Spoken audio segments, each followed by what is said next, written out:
DOLPHINS podcast. I'm your co-host, Justin Horo, joined as always by my other co-host, my guy, the Triple OG, Willie Mason. And this beautiful looking man in the middle, which will direct the conversation as we get into it, is TNT. This is round 3 review time for everything happening in the NRL. Before we get into it, make sure you like, subscribe, leave comments, because I'll get to one straight away, or get to a few straight off the bat after this. And if you're listening to us on Apple or Spotify, make sure you hit those 5 stars, review us, all the good stuff. Keep it going, because, Mace, we are open to constructive criticism. Now, let's get into it. If you've been watching this for a while, if you've been watching me do content for a while, you know me and Big Mace are big on accountability. So we want to send a little apology and a little thank you to the Beak from last week. But we went back, like all good video review sessions, Mace. Yes. We go back and watch the film. Yeah, we did. We spoke over the Beak a little bit too much. Yeah, I usually right. I mean, some of the viewers or whatever who watched it, they're really careful how they message me, because it's really like real complimentary. It's constructive criticism. It's very constructive. I'm like, I'm down with that. Yeah. Don't just fucking say some stupid shit, because you'll get that back. Like, fuck off, mate.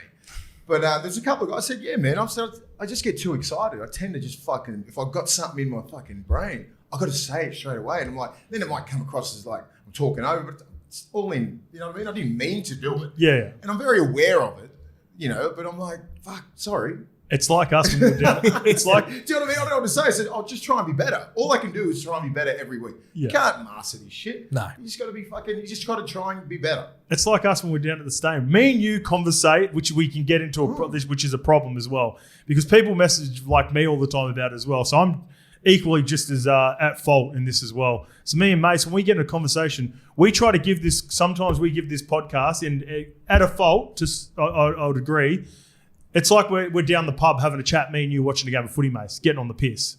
It is. That's probably where we get in trouble, because if I'm over my say, or you're having your say, I'll happily chip in, add a little fucking GST, a little bit 2 cents on it. But realistically, I think the biggest thing is we've got to think that not everyone's watching it on TV. A lot of people listen to it on Apple and Spotify as well. So I think that's where it gets confusing for people, for sure. Yeah, that makes sense. Don't start now, TNT. You've caught it off us as well. Don't you dare. I'll cut you off straight away. On purpose. No, but we do apologise. We don't mean to do it. It just comes across that way. And then probably when you're listening to it, you know, on Spotify while you're driving your car or something, it might just be too fucking loud. You know what I mean? And we're crossing over each other. It might sound shit. But watching the review, like the actual thing, it was just like, it didn't really sound that bad. It was only a couple of instances. That's it. Heaps better on the Thursday episode. But I think, you know, once you get into it becomes like a little, what's the word? You know, commenting for likes. So people were just in that mode. Yeah. So we spoke about it. We've reviewed it. It was the big part about attacking this week. So we're about to review the NRL teams. We also did a little review on ourselves. Yeah. We're always trying to be better too, Mace. We've been in the game for a long time, in the rugby league game, the content game. We've been in for a couple of years now, but we're still willing to try to get better. Yeah, like, I try and get better. But like, just say, if you're going to comment, just be diplomatic. I mean, just be constructive. Constructive criticism. I'm down with that. If you come at me like with some negative shit, I'll just fucking block you. Yeah. I'll tell you to fuck off. That's how much I think of your opinion. But if you actually have some real constructive stuff, I'll get back to you. If not, see you later. All right. Well, I did mention it before. It was like us talking on the weekend. OG, Tab's big day on, down at the STEYNE Hotel. Fucking cracker of a day. It was good to go down. We met some of the big wigs there at the Tab. And then we just met some of the punters, set out in the STEYNE, had a good day. Shout out to the not only the Tab, the Lad Bible, Sports Bible, a couple of Pommy dudes. Good people. Couple of lads from Glasgow. It was good fun. It was a good day. I loved it. Mate, the STEYNE, I haven't been there for years. I don't even remember in that beer garden. Like, I mean, like, we didn't really party there that much in 2015, did we? Rarely. Not as much. Like there was no Sunday sessions were down at the Manly Wharf Bar. Yeah. I remember that. That wharf was going off around about 2015. I don't think the STEYNE was probably sort of old news, but I think they're coming back. That was a great day. It was packed. Cracker day. Yeah, they do a good job down to the STEYNE. I used to live in that Tab too, by the way. Yeah, you were very comfortable. Yeah, that was my fucking bread and You butter. were very comfortable. Kicking the feet up there. But they did a really good job. I mean, the Tab were generous and the people were nice. We had a few little fun things. The Lad Bible was good. Yeah. A few beers with the punters. And, mate, I went there and then I met a couple other blokes from the Tab. went down to Manly Wharf Bar, and then I should have got the cab with you. We got the Ubers. Yeah, he goes, you coming, mate? I went, no. Simple no. Enough said. Too early. Yeah, I was like, the sun is still up. What about you, TNT? You were a chance of coming down. What happened? You fucking DJ'd at the wedding singer.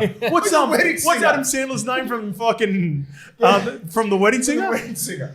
No, I was DJing a wedding. I was playing glorified aux chord, mate. Yeah, Glorified aux chord. Yeah, just queuing it up, bringing it up. Just one song in, one song out. Very, very simple. But no, I missed it. Heard great things about you blokes at the STEYNE. But yeah, unfortunately had other commitments. But hopefully we run another one fairly soon. A few activations. Well, there is and coming I'll be up. in tow. Yeah, we got the country. Before we move on to that TNT, what was your go-to? What was your go-to jam? How good is Man I Feel Like a Woman by Shania Twain? I knew you were going to throw something fucking left the centre out there on us. Great song. Yeah, it Dead is. set, great No, song. you're right. It was a wedding, did you say? It was a wedding. Vibes will be high. You 100. throw that out, you're going to get everyone dancing. That's for where sure. it was. That's You where just it you was. bring back You wanted to just say you bring something. back to the nostalgia, don't you? Yeah, That's right. yeah. That's what it's all about. Praying on it. Yeah. All right, and like you mentioned, TNT, with our friends, our partners at the tab, we're pumped. We had a great time there. And we've also got the country championships coming up, mate. So we'll be heading now to Randwick races on the 1st of April.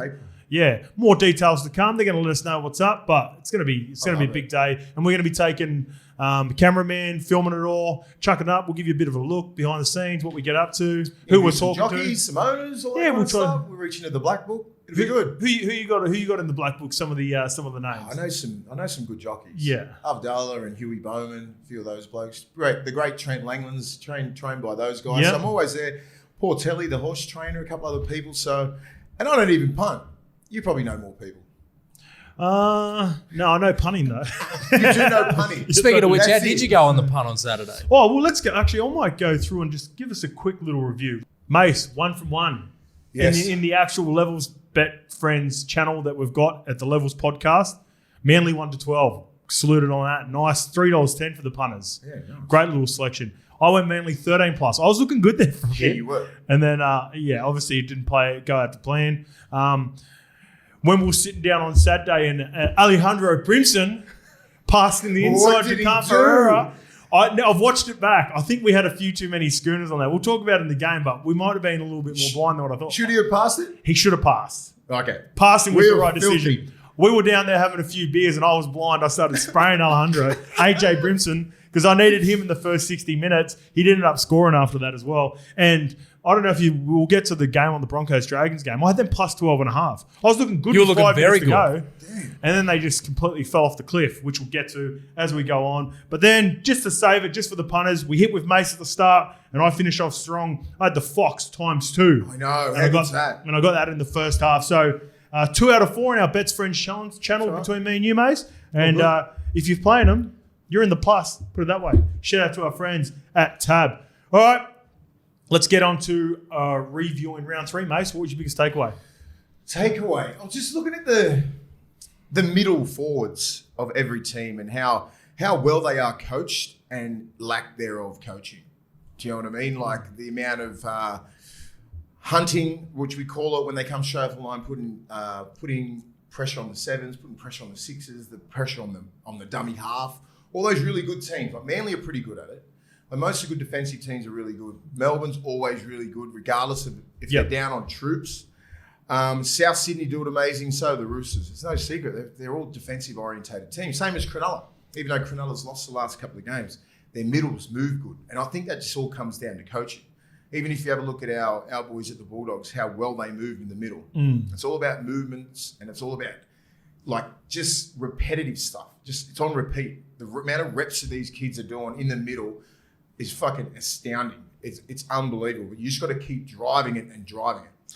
Give me an example of what you saw in terms of that takeaway from the weekend, in terms of what forwards you saw move up and do these moves. I look at, and even it comes from the right four. I think it's the Kafusi ripple effect. What he's doing at right four is obviously his middles are moving so good, like Jesse Bromwich and all those sort of blokes, which it can release him. And he's just putting himself on that main ball play. He's reading it so good and they're just catching, and he's just going crap. Nakora did it on the weekend.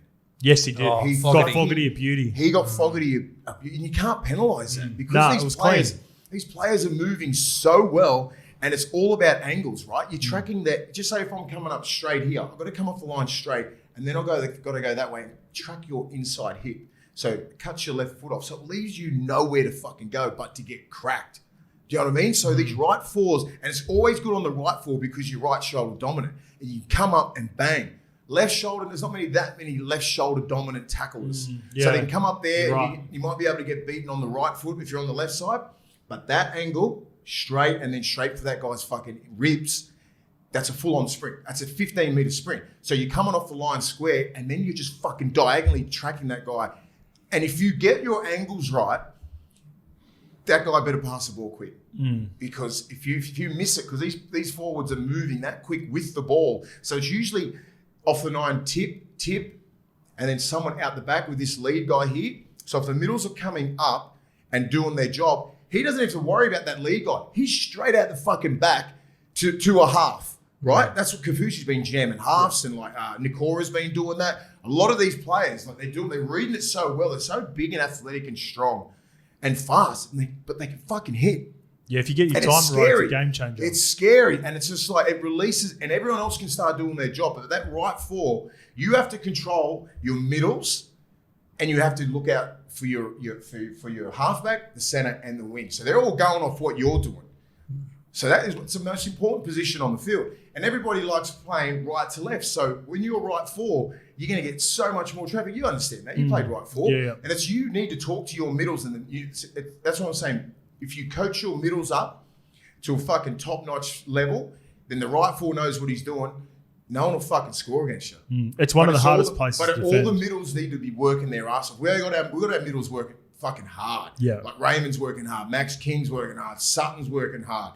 I don't think they knew all these angles and how to really hunt and track until Cyril was there. Yeah. So the attention to detail with coaching is fucking second to none. And I can see what teams train like we do. Well, if you look at Penrith last year, Mitch Kenny hunting from the middle, Fisher Harris, Moses Leota, like they come up with those big hits, but essentially it's all staying in the structure too. Still the most efficient defensive system good word. in the game. Like they're not massive like Fisher Harris and Leota, but they fucking move so good. Good time. Isaiah Yeo moves so good.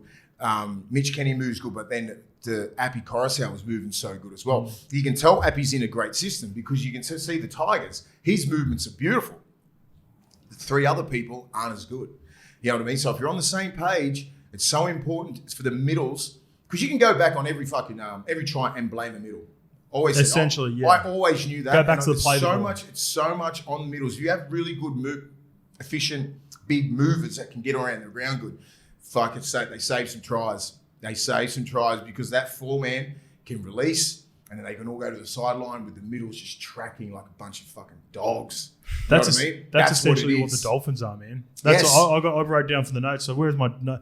All right, the scramble D is evident with the Dolphins and it starts from the middle. So they got look how they recruited, right? Yeah. Gilbert, we've been through this before. Yeah. Bromwich, Jared Wallace, they're all nearly 200 gamers. I think Gilbert's younger, but he's played Origin, so he understands. He'd be close to 100. Yeah, pushing 100. Tom Gilbert. Marshall King, close to 200. Yeah. Even though he didn't play on the weekend. And you replace him with Cody Nikorima, seasoned vet. He's a seasoned vet. Yeah. So they've got a lot of veterans in there. So the recruitment that Wayne has done is fucking second to none. Looks like a genius now. He's 3-0. Oh, yeah. Yeah, we'll get to that. All right, Mace, my biggest takeaway from round 3, and it's a little bit different. It's actually not a takeaway. It's more a thank you. And I just want to thank the players. So I went to the beautiful Allianz Stadium on the weekend, boys, sitting up in a fucking nice suite. And it's the first time I've been able to watch a game. Mace, you probably would have seen it the last couple of years, but I haven't been in sort of that position in a while. And just notice how hard these fucking players work, man. I got a bird's eye view of not only the game, the preparation, the warm-up. And so a few things caught my eye straight off the bat because I was wine and dining. We had some people there that needed to be chatted to, but I'm able to have a schooner, but also keep an eye on what's going on in the footy, like we did on the Thursday night Hello Sport podcast, Mace. It's fun. But what I noticed, just a few things about the attention to detail that certain players and then when you're watching from away the ball and the effort that they put in, and not only in this game but in other games. So I was watching the Roosters game. It was warm up. Luke Keary was preparing to, just before the huddle, he's going in, just before they're about to come in for the huddle and go back into the up the tunnel. and he put a few kicks, and Matt King, the old Matt King's part of their assistant coach now. He's on the wing and he's catching a few footies. One skies over the top of him. And it was you could tell it was supposed to be his last kick. Because you know they've got that number count in them. Sammy Walker's goal kicking. Kez puts one up, bang, goes over the top Matty King's. He walked in the huddle when he went, Matty King started to run over. He sent him back. He goes, go back like this. It was just like a little hand. So Matty King runs back over there, bang, puts one right on the spot. Exact same spot where Daniel Tupou scored that try. Exact. Exact. Wow. So just an attention to detail on that, just the quality of what you get in the players. But also, I was watching the intensity of the game and thinking to myself, I'm so far removed in my mind. You couldn't imagine getting hit. I can't imagine playing in that game. And then I'm watching Joey Manu off the ball. I'm watching the two guys that I'll get to. Actually, I might even just roll straight into it. Just roll straight into my dogs. My two dogs, the double dogs, Hectic Cheese and Jared Warrior-Hargraves, the Sydney Roosters, come off the bench, both at the 25-minute mark, within a minute from each other. And I'm not going to lie, to begin with, they're on the ropes. He was on it. Message you 20 minutes in, I'm like, South look dangerous. Yeah. Then by the end, I'm like, I look like a genius because I'm at the Roosters. Joking. You were sweet either way. Yeah. But when I was watching Jared's clearly still a couple of weights. 34 years old. Is that how old he is? Still fucking going. Fucking still going. Minutes, Proper OG. 38 minutes, like 170 metres. Yeah. 38 minutes. He fucking changed the game. He come on and he was a bit dusty to begin. He's had the wobbly legs. Probably, still a bit of nerves. Even though it doesn't matter how old you get, mate, you still get a little bit of nerves coming in, especially in these big encounters. And then obviously Hectic Cheese come on. And he's clearly still carrying that injury. So if anyone could sort of understand what Hectic Cheese is going through right now. Tell us. I got fractured my ribs over at Catalans, and Mace, you've probably done it before as well. Everyone's played through it. You've got to play but you feel awful. And Cheese is carrying that right now. It generally takes about 3 to 4 weeks before you start. He's never going to get over it. Yeah, and it's at the start of the season. If you get like rib cartilage or anything rib-wise in the first 6 weeks, you're carrying it all year. Yeah. You're never going to get it. The bio won't do shit because you end up training, get hit on that. You can't, unless they just wrap you in fucking cotton wool for 2 weeks and do no contact.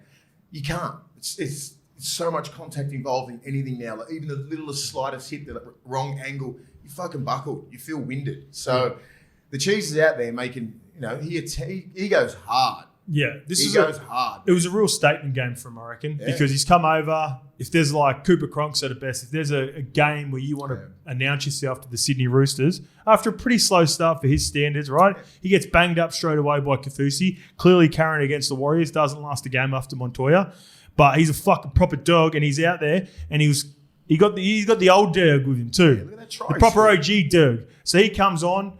Who's the guy that skittles him to one marker? Gets up, plays the ball. Them two come on together. And like I said, for the first 5 or 10 minutes, even when they come on, it wasn't all clear sailing. It took them a while to get going.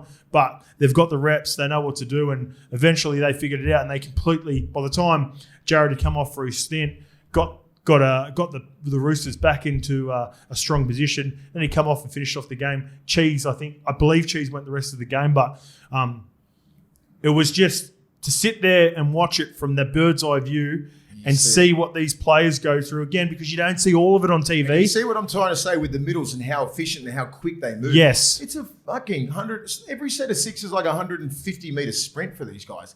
Up, back, up, sideways, back, front. Like it's a non-stop fucking minute effort. Yeah. Not even that, because sets of six go really quick now. Yeah, they're going way quicker than what they used to. Look at back five on the Roosters. Yeah. They're the ones that make the meters. Our boys on the weekend. Yeah. Fucking Karaz. Shout out to Karaz. He's fucking... Fuck. Do you want to get into it? Yeah, he's my dog. And I don't usually go for wingers, right? Yeah. And I would never go for anyone with the Bulldogs. I'd just be like very, very diplomatic, and I want to give it to other people. I thought Payne Haas was outstanding, but I expect that from Payne Haas. Yeah. I expect fucking 240, 250 minutes, 65 minutes played. I mean, like 35 tackles. He's just a fucking animal. And he solidified himself. Anyone sort of doubted him. I said when we were talking about Carrigan and Payne Haas, he's the best front row in the world. No, he's not the best front. Yeah, he fucking is. Yeah. Like who's better than him? Name a person who's better than Payne Haas. I'll fucking wait. Yeah, we got some good ones. We do have some good ones. There are some good ones, but you're talking about a 22-year-old kid who is that efficient around the ruck, the kick pressures that he puts on, the amount of tackles that he wins, all these little intangibles that recruitment officers look at he was doing when he fucking played his second game. Yeah. I'm like, who's coached this kid, or is it just natural? It looks to be natural because he's been doing and he just doesn't complain and shit too. And his work rate is unbelievable. So anyway, I would give it to him nearly every week. But Kiraz, 25 hit-ups, 285 metres gained, right? But it's not he doesn't take kickoffs, he doesn't take dropouts, right? He doesn't do anything like that. So just That's true. So this is all play 2, play 3 stuff straight through the fucking teeth of the Tigers. Yeah. They're not soft hit-ups. None of them were. He fucking ran straight through them and as hard as he could every single time. I love that kid. He's a smoky for Origin. His attitude is amazing. And he is what personifies a Bulldog at the moment. Like he's a local junior, but the way that crowd was buzzing.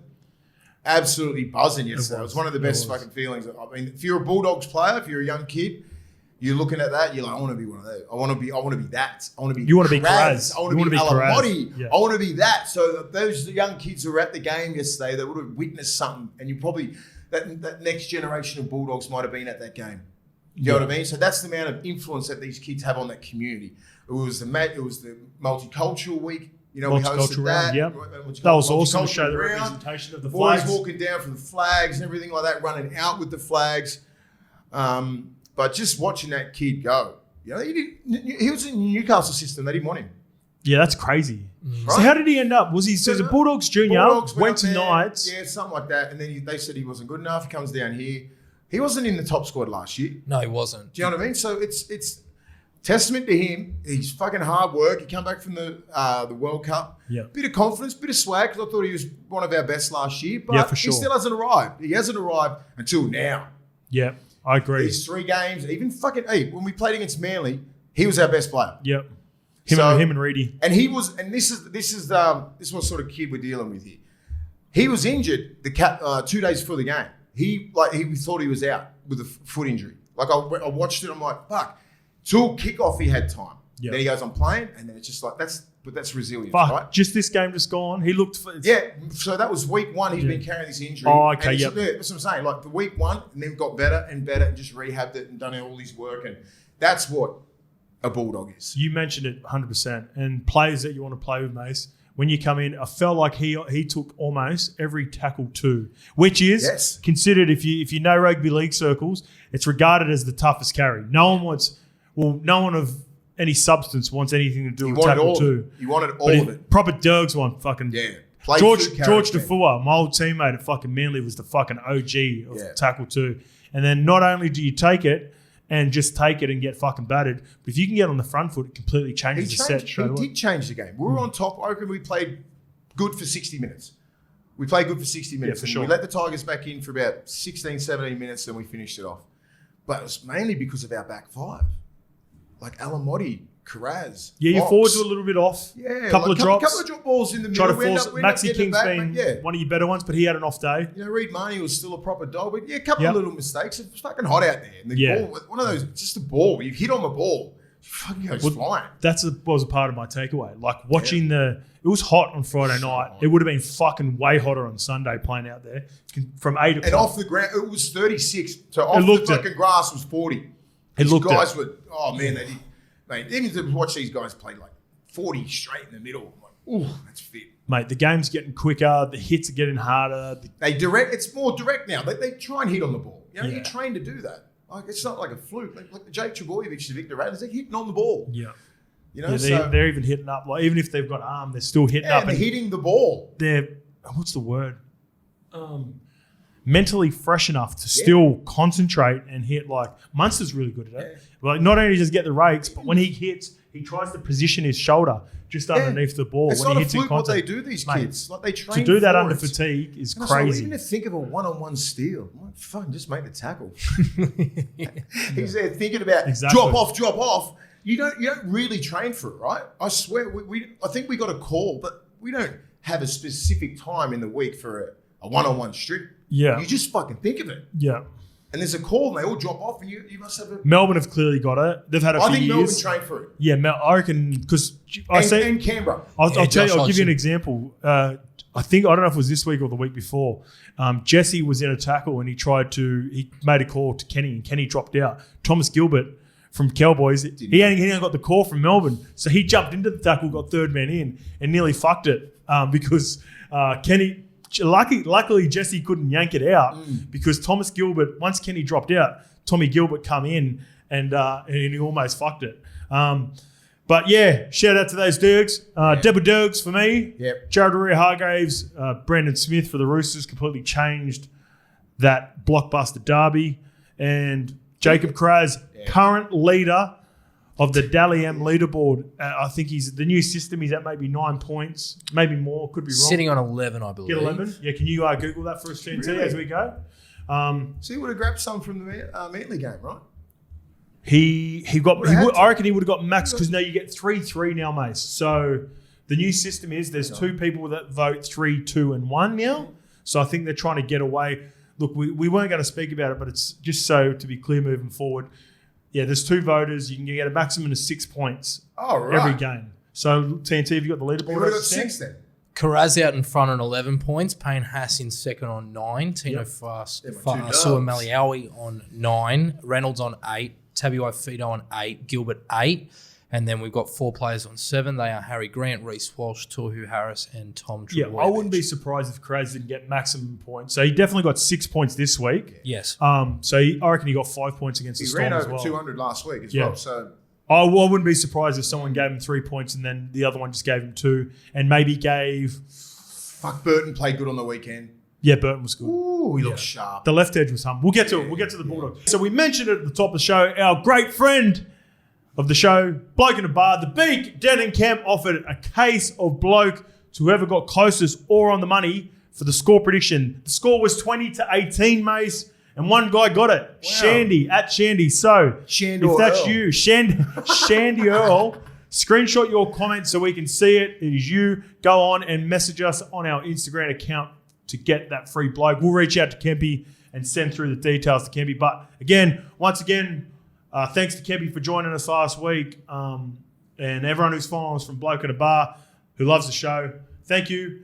TNT, let's roll into the show, bro. Let's get into reviewing more and the latest stories and the round. Brilliant. Just one story for you today, boys. We're already talking about this game and it's on Friday night. The Brisbane Derby. Obviously, the Dolphins and the Broncos will clash for the first time in the NRL on Friday night. Wayne's already talking about it in his post-match presser. Here's a quote. There's no pressure this week. It's the easiest game in the world to coach. Everyone wants to play in it. If you're a football player, you want to be there at the best stadium in Australia. I don't think anyone will need any motivating to be there. This game's been built up immensely, especially after these last 3 weeks when both teams have gone 3-0. Scope, do you see this game living up to the intensity that it seems it's going to? 100%. One thing I've written down straight away, they've set the standard. I said this last week when we were talking with Kempy in here, Mace. There's different rules for different positions, 100%. The Kaufusi hit for me was, if not similar, I thought it was. Look, if you're gonna charge him and give Kaufusi a week, then Joseph Suaalii definitely deserved a week for his hit on Chance Nickel-Clockstack. Essentially, it was the same thing. I think there was less room for error in the Kaufusi hit. I thought it was more of a bang-bang, where I thought like Joseph should have definitely had the opportunity to pull out. So I hope they fight it. I hope the Dolphins fight it because I want to see these two fucking Derg teams go after it. Yep. The intent with which these two teams have played the first 3 rounds, not only in attack, but more so in defence. That's what I want with Kaufusi. They've set up the game. They've set up their seasons with defence, both these teams, and it's going to be a fucking bang fest, and I want all the bangers out there. I don't really think I want to watch it that much if Kaufusi's not playing. No, he's got to be playing. He's box office right now. The first 3 weeks, he's been pumping everyone. Yeah. And this is the whole game. This is the rival game. This is the new rivalry game, right? So you want to see this. And I want to see the best players on there. Especially if there's 2 players, if you've got Suaalii and you've got Kaufusi, one doesn't get charged and one gets charged. 100%. If Suaalii had got charged the week before, I would have been fine. I want it fair. I just want it fair. Yep. That's all we want. And Kaufusi wants that, Wayne wants that, all the punters want it, and all the players and ex-players. We just want the fucking same rule for everyone. That's all it is. I hope he gets off. I think he's got a genuine case. I don't know if they are going to fight it going into. We're filming this at 5:30 on a Monday afternoon. It drops on Tuesday, so it'll be interesting to see by the time we do preview, that it's come out. It'd be disappointing if he doesn't play. Because the physicality battle through the middle, mates, with these fucking big dogs. Paddy Carrigan's been fucking proper taking names, bro. Proper they're taking good. names. I rate both of these teams. Katoni Staggs was on last week. Yep. He was quiet at the start of the year. Now he's getting the early ball and he's fucking defensively great. He's unbelievable with the ball. Ezra Mann, Selwyn Cobbo, like all these guys, they've got a better team than Bronx. The Bronx will be fucking very, very disappointed if they get beat. It's trickier for the Broncos. It's hard. It's more pressure on the Bronx, way more. And Wayne knows that. Perfect comments. Yeah. How the fuck? Easy to get up for. And he's right. It's right. Like this week, you're playing the Broncos, you could have the worst fucking prep of your whole life and you still run out at Suncorp and you feel like fucking animal. It's on. It's on. I don't care. You've done your preseason. You got your 3 games in. You're match fit. There's no excuse. Get out there and do the business. You don't have to do fuck all coaching. And you don't have to motivate either. If you can't get up for this game, don't play. What would you do if you're Kevy? Sorry, TNT, you jump in next. What would you do if you're in Kevy's position? Because he knows the big dog, right? He's been coached by him. You just try to say as least amount as possible, right? He won't say anything. He'll just be like, he'll just straight back all week. Yeah. To the media. He'll take this shit personal. Yeah. You know, like when it's him behind closed doors with the boys, he gets real passionate, Kevy. Yeah. You'll be saying some crazy shit. And, it'll be fucking interesting, mate. Because they're on. The Broncos are the best team in the comp at the moment. Yeah, that's not. I honestly believe that. That's not they're the most take. well-balanced team. Payne Haas, Carrigan, Flegler, all these boys are doing a job. Let's say hypothetically that Felice Kaufusi doesn't get off and he's suspended for Friday night. Can the Dolphins still win? I don't think they'll win regardless, to be honest. I think it'll be a fucking great game, but I think they're going to meet their match. Okay. Because the Broncos, they're confident. I'm not sure. Is the crowd going to play a big factor in it? Not really. I think you're going to get 20,000 Redcliffe. Do you reckon go 20-20 split? Yeah, I'm thinking 46,000 is going to get there. Yeah. You've got 20,000 members of Redcliffe, and I think they're around about the same as the Brisbane. And you're going to get 5 walking up. Like, it's going to be fucking amazing. It'll be packed. Can you Google and find out if it's been sold out? Fins around. Fins up. The big fin. Mate, fins are fucking getting about now. Good marketing. Great marketing. Let me look for tickets. It'd be sold out. It'd be nearly sold out. It'd be like Origin experience. I'd hope it'd be sold Origin atmosphere. General public allocation exhausted. Already a sellout by the looks of things. Exhausted. I like it. Oh, there's still a few tickets there. Get on, jump aboard. If you're in Brisbane, would you go? I think I'd go. I'd go. Yeah, fucking oath. If we had this show there and then we had our friends at the tab, had a nice little suite that we could roll into, like we... Yeah, I think we can do that. This is perfect. The NRL...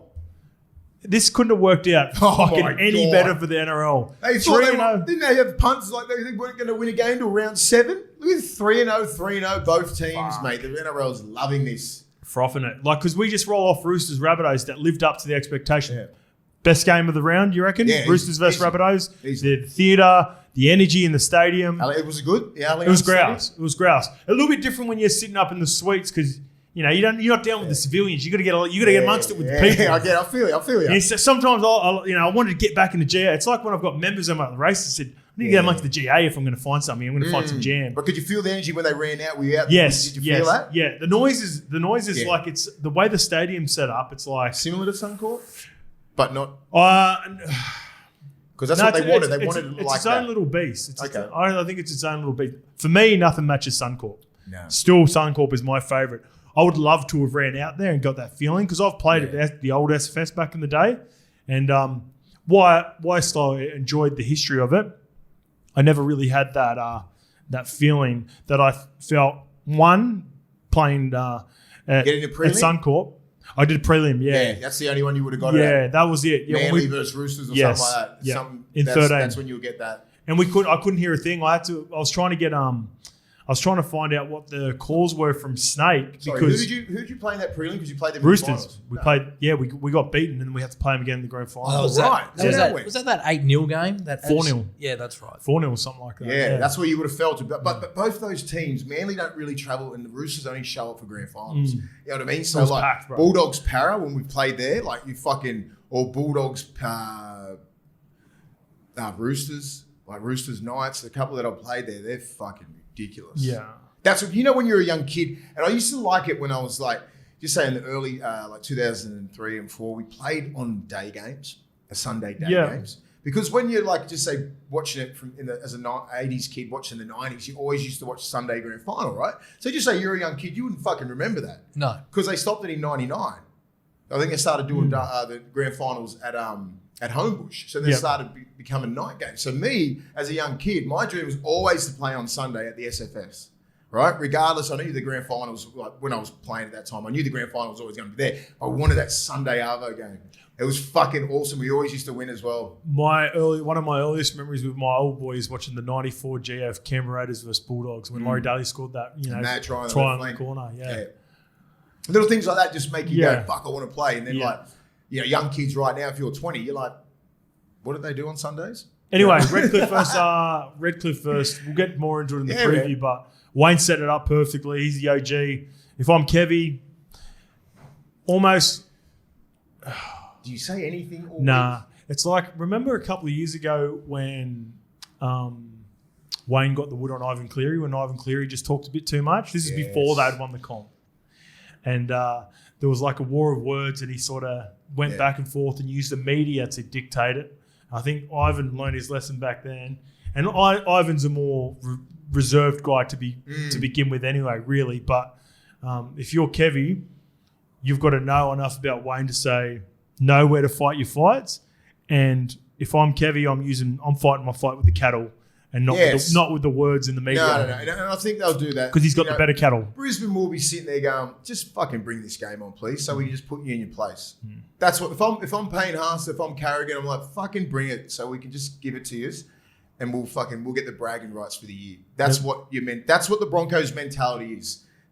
Fucking, I'm not saying that the Broncos are going to win. No, what's Jesse? Because Redcliffe's got a bunch of dogs in there and are like, fuck you, we're taking over. Yeah. So this is why the build-up is great, and this is why I love rugby league, and this is why we fucking all love rugby league. Shit like this, isn't it?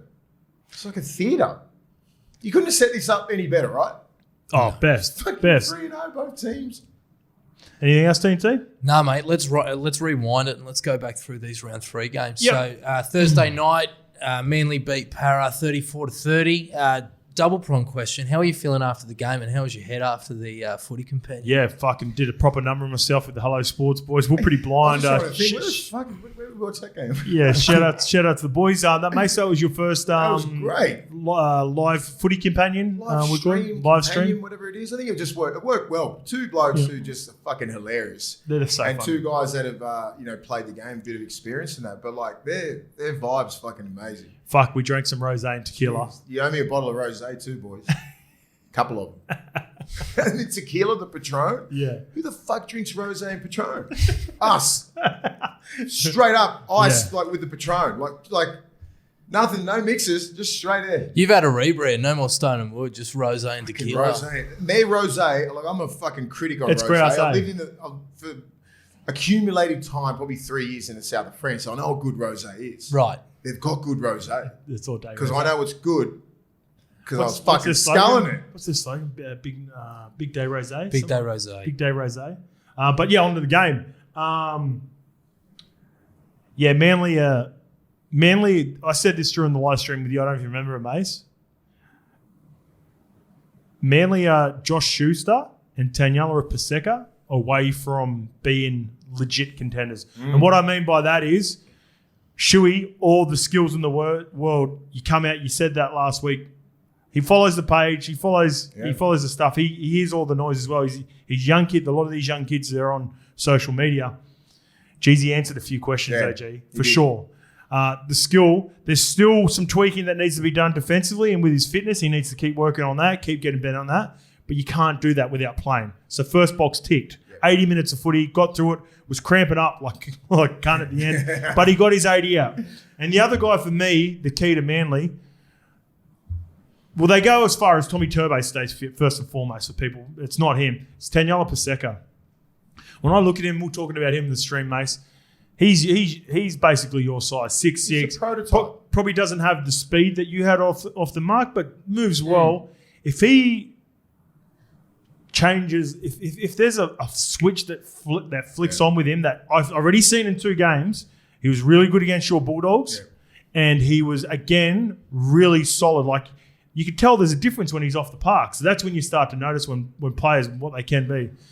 But if he decides to flick the switch, there's not much outside of the Manly that you don't love. If Tommy stays fit, Jakey through the middle, Lachlan Croker, solid hooker through the middle, Ches, Queensland captain, still got a beautiful kick at the end for that Brad Parker try. Like, a great finisher. He's selling it good. Great finisher, Ruben Garrick. A young, exciting up-and-comer in Tolukola. Homole Olukwatu is ready, that dude. Like, I'm going through the names. There's all these.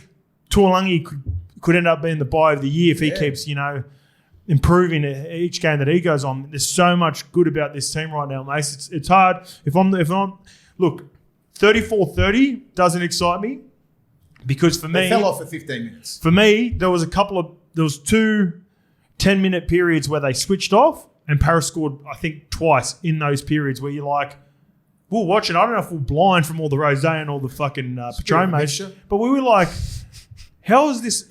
How are they tied? How is this? What happened? Like, because it felt like Manly were dominating to me, Mace. Yeah, they did. Anyway. They were dominating. So just like our boys yesterday, the Bulldogs boys. Yes. They were dominating the next minute, fucking bang, bang, bang. 3 tries in 4 minutes.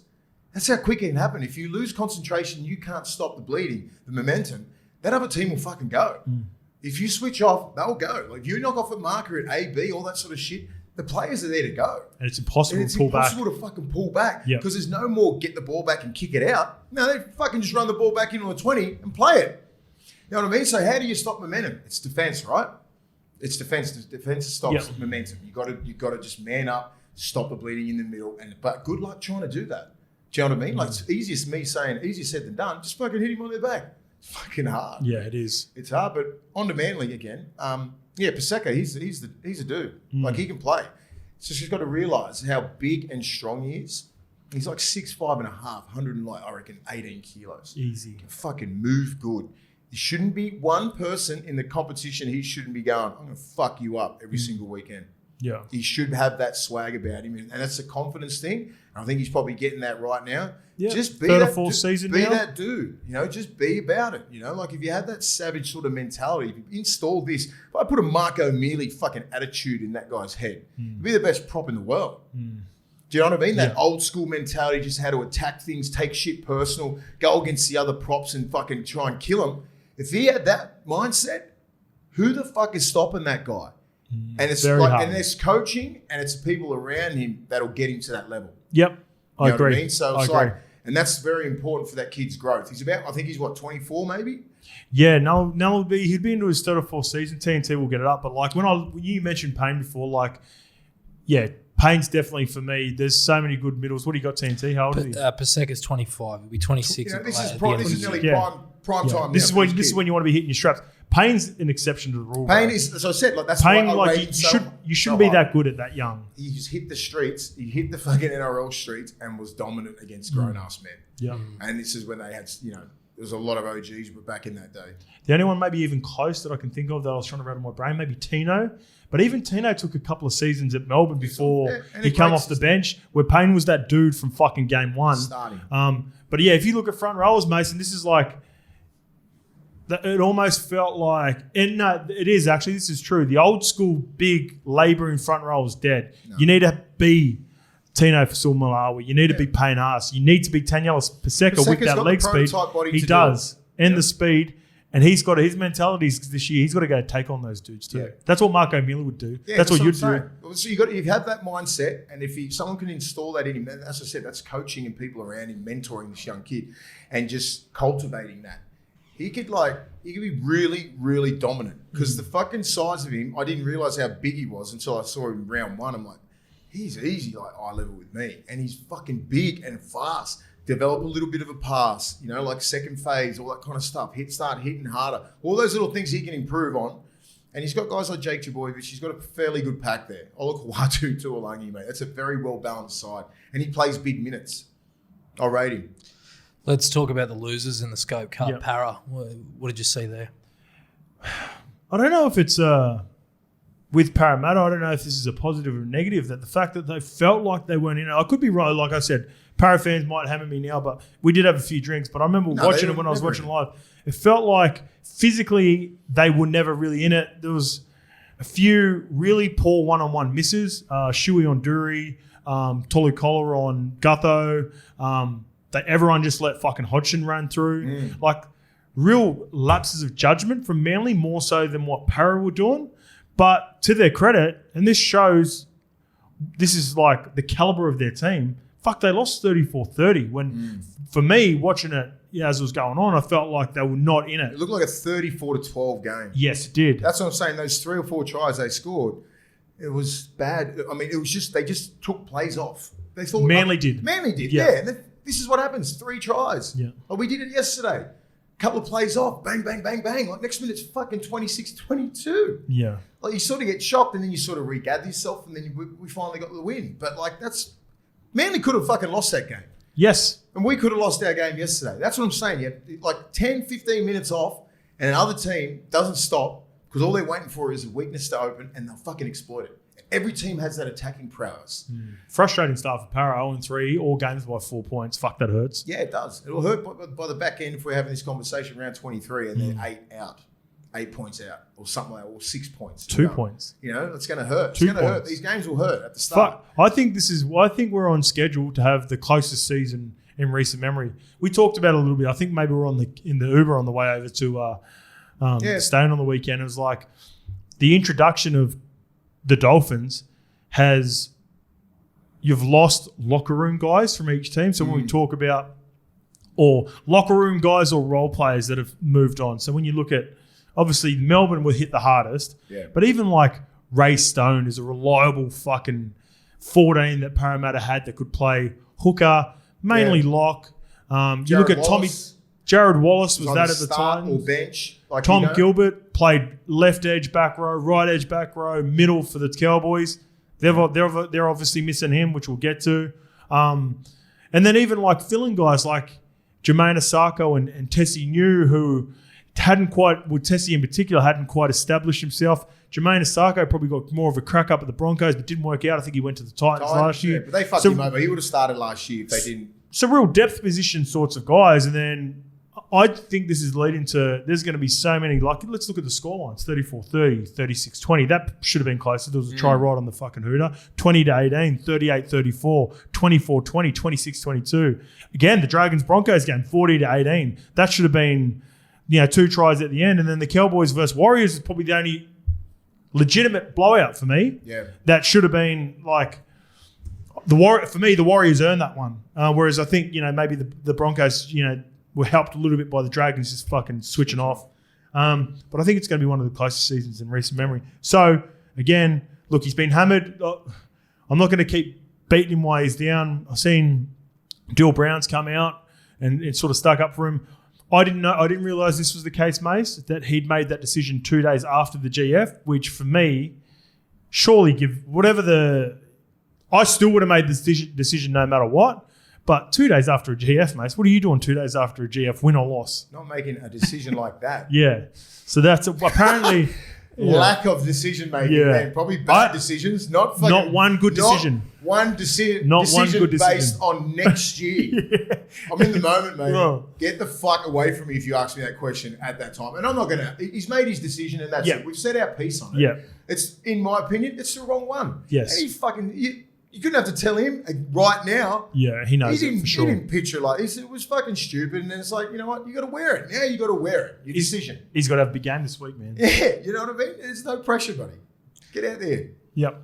Boys, a bit of breaking news as we go to air.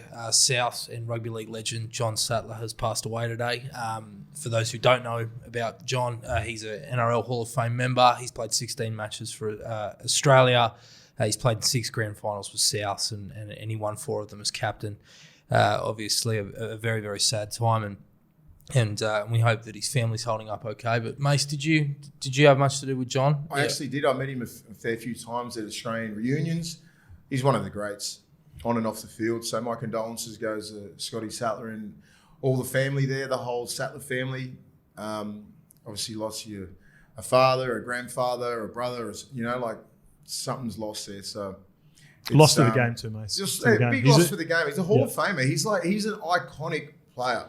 Iconic moments, like the broken jaw, playing and that kind of stuff. That's every grand final week that gets replayed. That's the shit that always gets replayed, and it's embedded in rugby league history. So I think he's lived a good, beautiful life, Johnny Sattler. Rest in peace, mate. Yep, rest in peace. Well said, mate. Condolences from all the team here at Levels Podcast.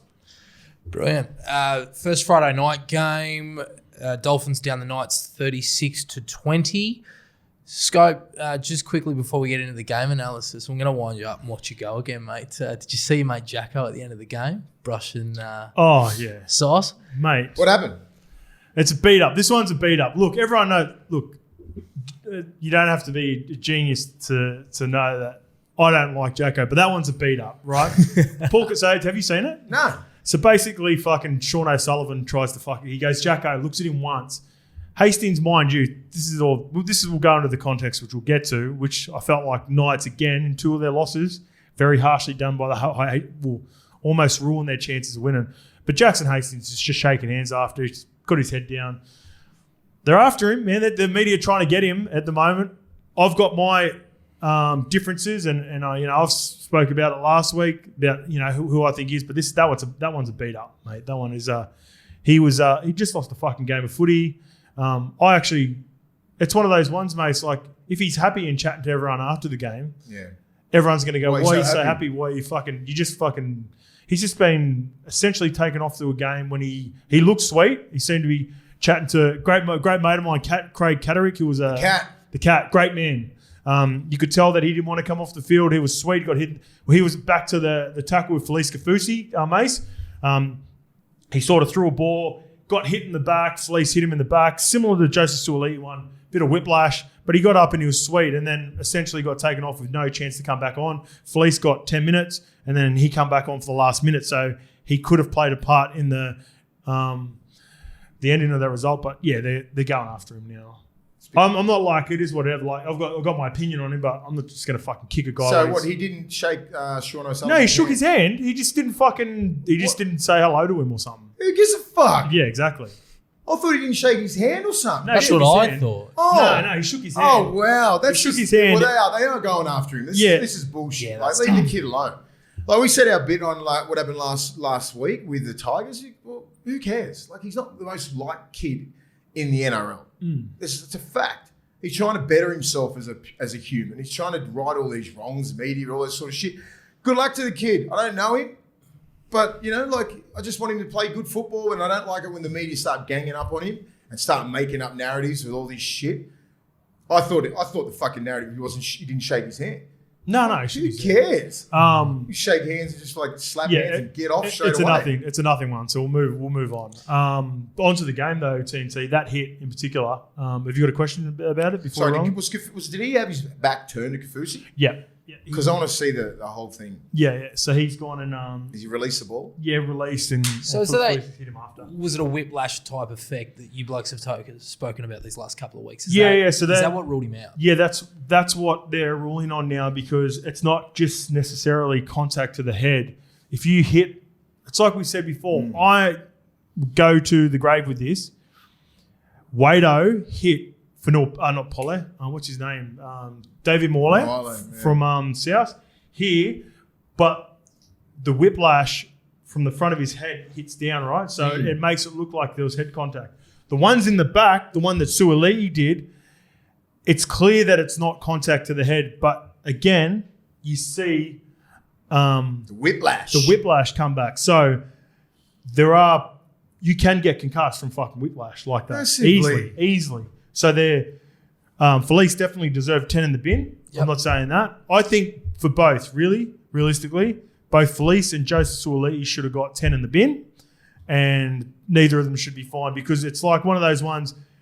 No, Ben, you talked about it before. Getting that timing right is a split second from getting it right and wrong. Half a metre, man. And like I said, I'll keep fucking again. I'll take this to the grave as well. Joseph had more time to pull out than what Felice did. Felice, they're both committed. But Felice had less time, in my opinion. You have a lot of decision making to do out when you're centre. Yes. Do you know what I mean? And Suaalii is fucking lining up blokes and going, all right, you want to You want to take that line? Bang, he's fucking you up. Like, he's coming out. He's hit about 5 people that hard this year. Like, he's fucking hit so hard, that kid. Perfection. And you're going to get it wrong. Yeah. But where Felice he's 2 spots in. Yeah. So his timing has to be impeccable. And it has been. But you're going to get some wrong, right? Yeah. Like this one. You got it wrong, you got a little bit wrong, 10 minutes in the bin. You know, I hope to God that they don't sort of like can this tackle. You know what I mean? I think. Well, you got to put pressure on Mace. You got to put. I know that. The reason that's what you said right at the start of the show is the difference between the right middles and the coaching getting it right. If you do it right, you put pressure on put pressure on their ball player, whether it be a middle, a back row, or a halfback, which Falus has taken all 3. And it makes sure that your wingers don't get stripped. So therefore, once you get the video, I love everything that these players are doing. I just don't want the NRL to rub them out because I know what they're like. It's not a good look for the game. You're knocking out halfbacks. They're trying to protect halfbacks. That's what they're doing because they don't want you to get. As soon as you release the ball, if you get hit, bang. Like they started about 2 or 3 years ago. They don't want because Cooper Cronks and Joeys and JTs were digging in the line, copping fucking massive hits from some fucking hard hitters. But they're willing to do that. And that's what good sevens do. They dig into the line. Even Kiri. And Kiri, so right? These guys, Piercy used to do a great. Cooper Cronk, all the great sevens dig into the line. Fozzie's the only one, he does it still. Foz is a master. Like, it's if you're a back row, you want your sevens to do that. Yeah. And it's fucking hard because you're going to get like the amount of movement and how good these middles move now. You're copping it. Yeah. So it's a fine line these back rows are treading, but they practice this shit every week. Yeah. It's not like they're just edge on edge. They're not getting on the field and just doing some dumb shit. No. Look at the angles that they're doing. Yeah. They're fucking cutting off their left foot because you're not going to rush out like that on a decent ball play because they'll cut you straight back inside. Yeah. So as I said before, they're cutting that left foot off if you're on the right side.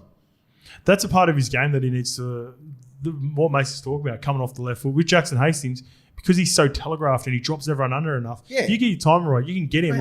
He was only a split second away for Leeds from getting it right. And it ended up leading to, I think it wasn't even a drop-off. It was a block play, maybe at the back. They almost scored a try off it, actually. But his movements are pedestrian. So if you're a middle who can move good, you're going to get at him, mate. Yeah. You know that it's going to be hard to get at a Cleary. It's going to be hard to get at all these other little nippy sort of sevens. But you can get at him. He's not the quickest bloke. Mace, make the prediction now. Dolphins make the finals, yes or no? Yes. Why? Consistency and leadership. Okay. All right. That's what it is. If they're going to perform like that week in, week out, 7 out of 10, they're going to beat most teams. I'm going to say no, and I'm going to say it's because I don't have a good feel on anyone outside of... Like, I think this competition's proper up for grabs, so it's not a discredit to the Dolphins. Apart from probably Penrith, who didn't play this week. Like, Penrith are going to be in the top 8. Yeah. I legitimately can't go through and say, I think there's a really good chance Roosters are going to be there. I think there's a really good chance Rabbitohs are going to be there. But if you make me fucking place some money on gun to head right now. Gun to head. Like... Storm, nowhere near as confident. Right. Titans, they're 2 from 3. Nah, fuck that. Your Bulldogs, mate. Impressive, 2 from 3. Fuck that. I'm not putting them in there. Maybe Broncos. Maybe. Like, if I'm going to put my house on someone, it's them at the moment. It's probably Penrith because they've got the runs on the board. They're champs. So the respect thing for me, Nathan Cleary as a champs, do what they want. Champs, whatever. Yeah. So lock them in. In terms of like who started the year the best, probably the Broncos, and then again reputation, Rabbitohs and Roosters. Even my Manly Seagulls are 2-0. Like I'm not ready to declare. 7 rounds. Give come us. Back into round 3 is fucking hard. You should know better. TNT trying to set us up. Trying to set us up for shit. TNT. What did you like about the Dolphins' victory on Friday night? Again, a little bit like what I alluded to before with Mace's bit was the scramble D. There was a period where if it wasn't tied. And because I couldn't hear the commentary for this game because I was just rocked up to Allianz, but I was watching it on the screen as well. There was like a period where they went down the left edge for the Knights. They made a couple of breaks, and it was off the back of who's on their right edge? just mad scramble D from their right edge. So I think Katoa's on their right edge. But I seen like Jesse Bromwich was thereabouts. They just keep turning up for each other, mate. It's typical Wayne Bennett sort of And that's a mentality defense. I think that'll get him into the 8 and hopefully no injuries. You know what I mean? They're going to keep turning up.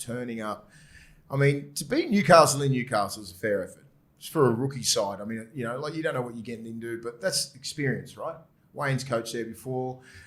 He would have set them all up. And like the Knights had a decent team, but they had some injuries. I expected the Dolphins to go 2-0. They were favourite. I backed the Dolphins. Yep, they were favourite. And I said 13 plus. Yep. Do you know what I mean? I was like, I'm not really that worried if I'm the Dolphins going into Newcastle. 3 rookies for the Knights, maybe 2 definitely, or 3. Like some young kids there, especially if you get through the start of the game. You got like 3 rookies on the bench. Yep. Like the amount of games that the experience that they don't have in that Mudders team at the Croker. moment. Sorry, mate. Sorry, I was thinking You know about what I mean? it. They had no one there. Yeah. And you know, you're talking to probably one of the most experienced teams in the games at the moment, which is Dolphins. Yeah.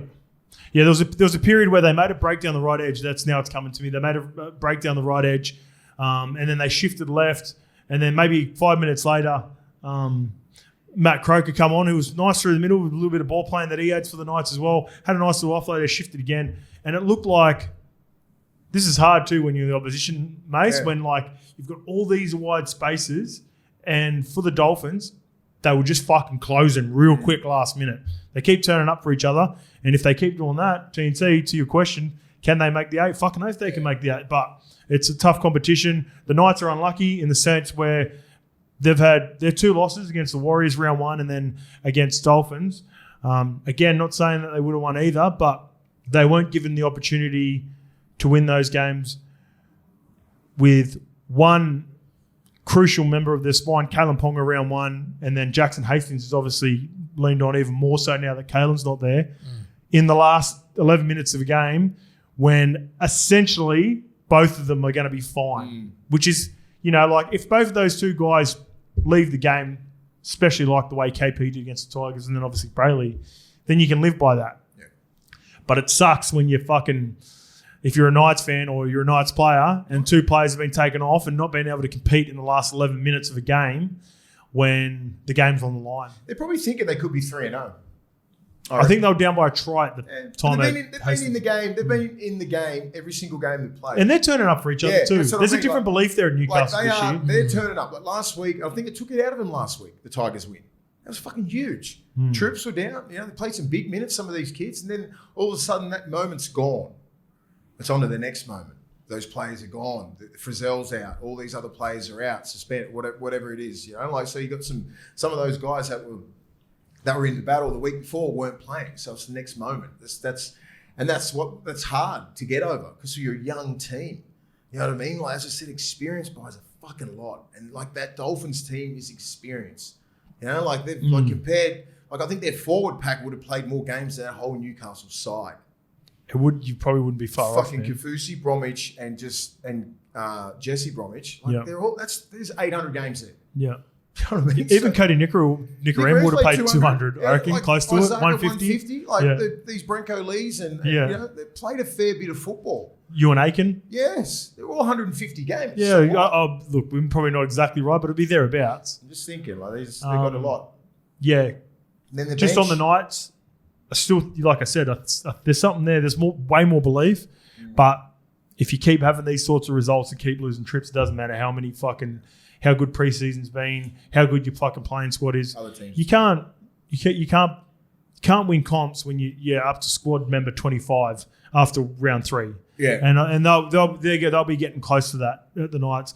Isaiah Katoa, Sean O'Sullivan's been really solid to start the season, doing a really good job.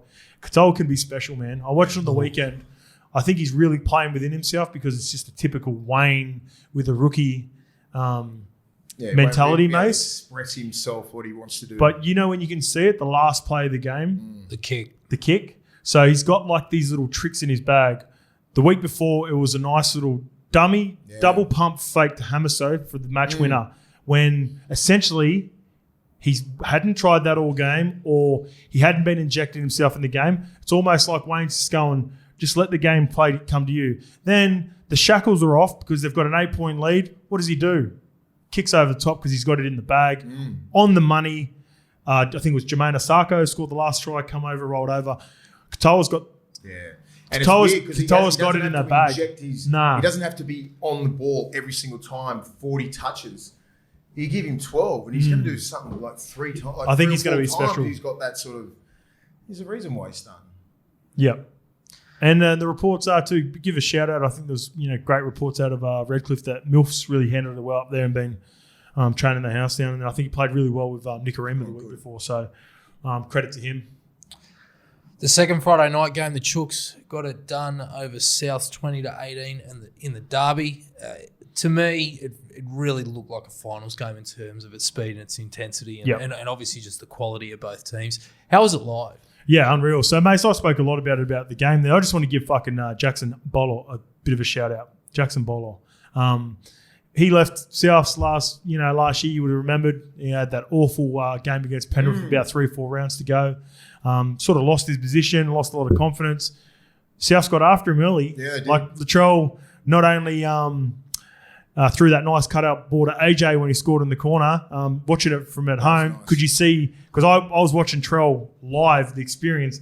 They were letting him know about. They were coming. They were letting him know that they were coming at him. He weathered the storm. That was man on too. It was. But see how AJ's run? He just times it real tight, and then next minute he looks up. He's on his outside. Perfect pass too. Great. Perfect. They make that shit look so easy. Yeah. Yeah, one of the deadliest left to rights in the game, easy. Latrell Mitchell to Alex Johnson. Both equally give equal credit to one, the timing, the catch, and never breaking momentum, and Trell putting it on the spot. Yeah. But he let Jackson know about it too. I don't know if you caught it on the cameras because I could see it from up top. And then, when they were kicking to the corners, they were trying to lift him up and get him. Going at him. Cody was on that edge and he was chapping as well. So shout out to him. He comes back, gets 2 tries. He's only young too, right? He's only a young kid. Yeah, Jackson would still be about 23, 24. So plenty, mate. He can play. He looks like a couple of my mates confused him with Joseph Suolui. Did I say this not long ago? I said he played for New Zealand this year.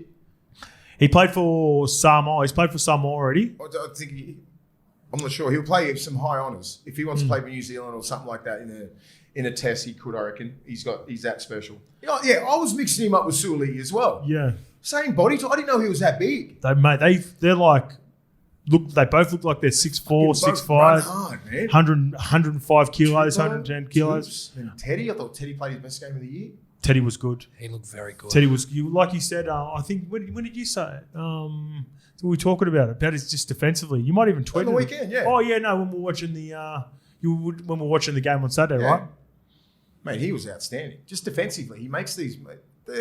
He saved like 2 or 3 tries in some crucial parts of the game. So, just having him back there, Joey Manu, you know what I mean? Like, who's the other centre? Oh, Suoli's the other centre. Yeah. Toops and Jackson Paula. Oh, my goodness. Get that shit together. Yeah. And that's what we said that like at the start when we were picking. We're like, if the Roosters have everyone on board and everyone's playing well, they're a top 4 team. They're a grand finalist. Yeah. And so South. Yeah. I agree. And they showed that on the weekend. They showed that on the weekend. Yeah, I agree. I thought South were up for this game. First 25 minutes, I thought they were fucking going to put something clinical. On. It was clinical. Yeah, that's what I said. I was like, they look dangerous, especially when they pulled Jackson Bolo's pants down. Like a couple of times, I'm like, shit, getting caught in that far. Said AJ could be up for a hat trick here. Yeah, especially when Coleman Tungy went over early on Kez too. Like that nice little out ball that they've hit that a couple of times. That shows that cold line that he ran there. Joseph Suolui wedging, that's why. Yes, but like just how beautiful he ran that route when he just dug off his left foot. It's almost like a route. It's a wide receiver. It's a route. You start on the outside of that bloke, come in, and then bust out late with the ball. He made it look very easy. And Kez is a good defender. You know what I mean? Like he's a good defender. He usually picks that and he usually gets under you. That's footy IQ. That's studying your opponent. Yeah. Joseph Suoli's been taking names, wedging out the back. Yeah. They've gone, all right, let's chuck in this little outie on him. Yeah. Early on. And then it pulled Joseph back after that. Because he's been pumping it. He's been shooting in on people at the back all the time. So, any chance he could get. And that's what sort of... And he ended up getting someone later on as well. He got Lockie. He ended up getting Lockie, so he's still coming. He did not care. Yeah. He goes, I'm just going to have to adjust. Yeah. That's all. Yeah. I just have to adjust. That's what I love about that kid. He's like, I'm not going to just sit back. You want to come on my edge? I'm pumping him. Like, remember when he got kick out last year? You're going to get it. Yeah. Remember he got kicks at the SCG? Yeah. Like pumped him. And he fucking hits hard. I love that about him. But as I say, like, that could have really deterred his game. Like, I'll sit back a little bit. Nah, man. He's like, Kerry, make your tackles, Kez, because I need to make my decision. Yeah. Because you got to make your one-on-ones near the line. You do. Because if he comes in and protects Kez's outside shoulder, then they go out the back. Yeah. You know what I mean? So you make your tackles. And that's a good defensive system. I think after those two poor captain's challenges as well by Cam Murray, the first one was he got off. I think it might have been Campbell Graham knocked it on, but they ended up keeping their challenge because there was inclusive. Was it? I couldn't hear it. Inconclusive. Well, if he got it back, then that's what it would have been. So they got it back. But then, again, Lockie goes up for a little bit later on for their short kickoff. He fucking knocked it on 3 times, Lockie. It was an awful challenge. He didn't have a good game. It was an awful challenge. He's probably one of his worst games. Who, Lockie or... Lockie Ilias. A couple of crucial drop balls. I don't think he had his sharpest game. Yeah, okay. Compared to what he's been dishing out the first few rounds. Cam Murray's first 20 minutes was fucking clinical. It felt like he was in everything. Yeah, he was. Campbell Graham's been fucking outstanding. He was really good. Is he a smoky for... I don't even think he's a smoky. If he was starting in the World Cup final for the Kangaroos, surely he's got one jersey. Well, let's start the Kangaroos. Yeah, he did because Tommy Turbowen wasn't there. So like this is what the team. Did he start this? He started on the wing outside of Jack Whiten. He did in the final. Yeah, Latrell was on the left with Fox. And he could potentially not make Origin. There's a really good chance he doesn't make Origin. Yeah. So you go Teddy at fullback, Latrell left, Tommy right, like they did a couple of years ago. I reckon Joseph Suaalii will get the right wing spot, and I reckon... Fucking Karaz. No. Oh, your boy Karaz. Karaz could get it. Brian Toto will get it. Yeah. But you got Karaz, you got Campbell Graham, you got... Because injuries do happen. Who else? Campbell Graham. There's one more that I'm thinking. Tubes? Fox. Fox. Yep. But they love Tupou in Origin because he Critter. fucking... Stephen Crichton. Yeah. Fuck, we got some outside backs. Tony Staggs. Flush. And that's the problem, right? Yeah, too many. Yeah, you got to pick. Queensland just have their guys. We've got to pick that's 5. The problem. So all those numbers, all those people that we just showed out, we've got to pick 5. Yeah. And no one can go on the bench. And if anyone in that 5 fucks up, everyone's going to complain and go, "You should have fucking on him." So just say if you're part of that the problem and the team selections, that's a fucking headache. Yeah, that's a headache. And just say we've got all those players playing at a high level. Yeah. And not injured. Yeah.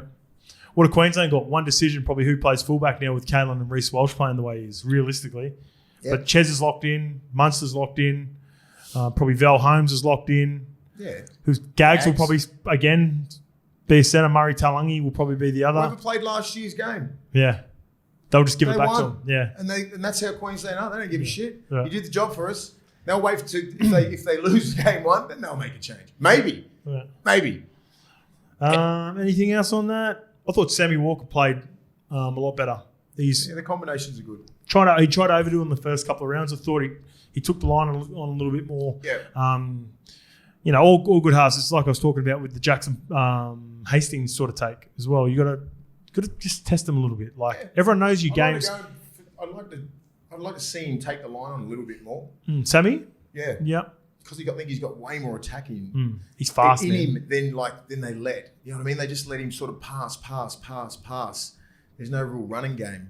I watched him on Matty Johns, and you can tell that he's got I'd like him just to show and go and even just have a dig himself. Yeah. I like to see that from the 7. Just keep the middles honest. Yeah. I'm gonna have a fucking dig if you turn out too quick. Yeah.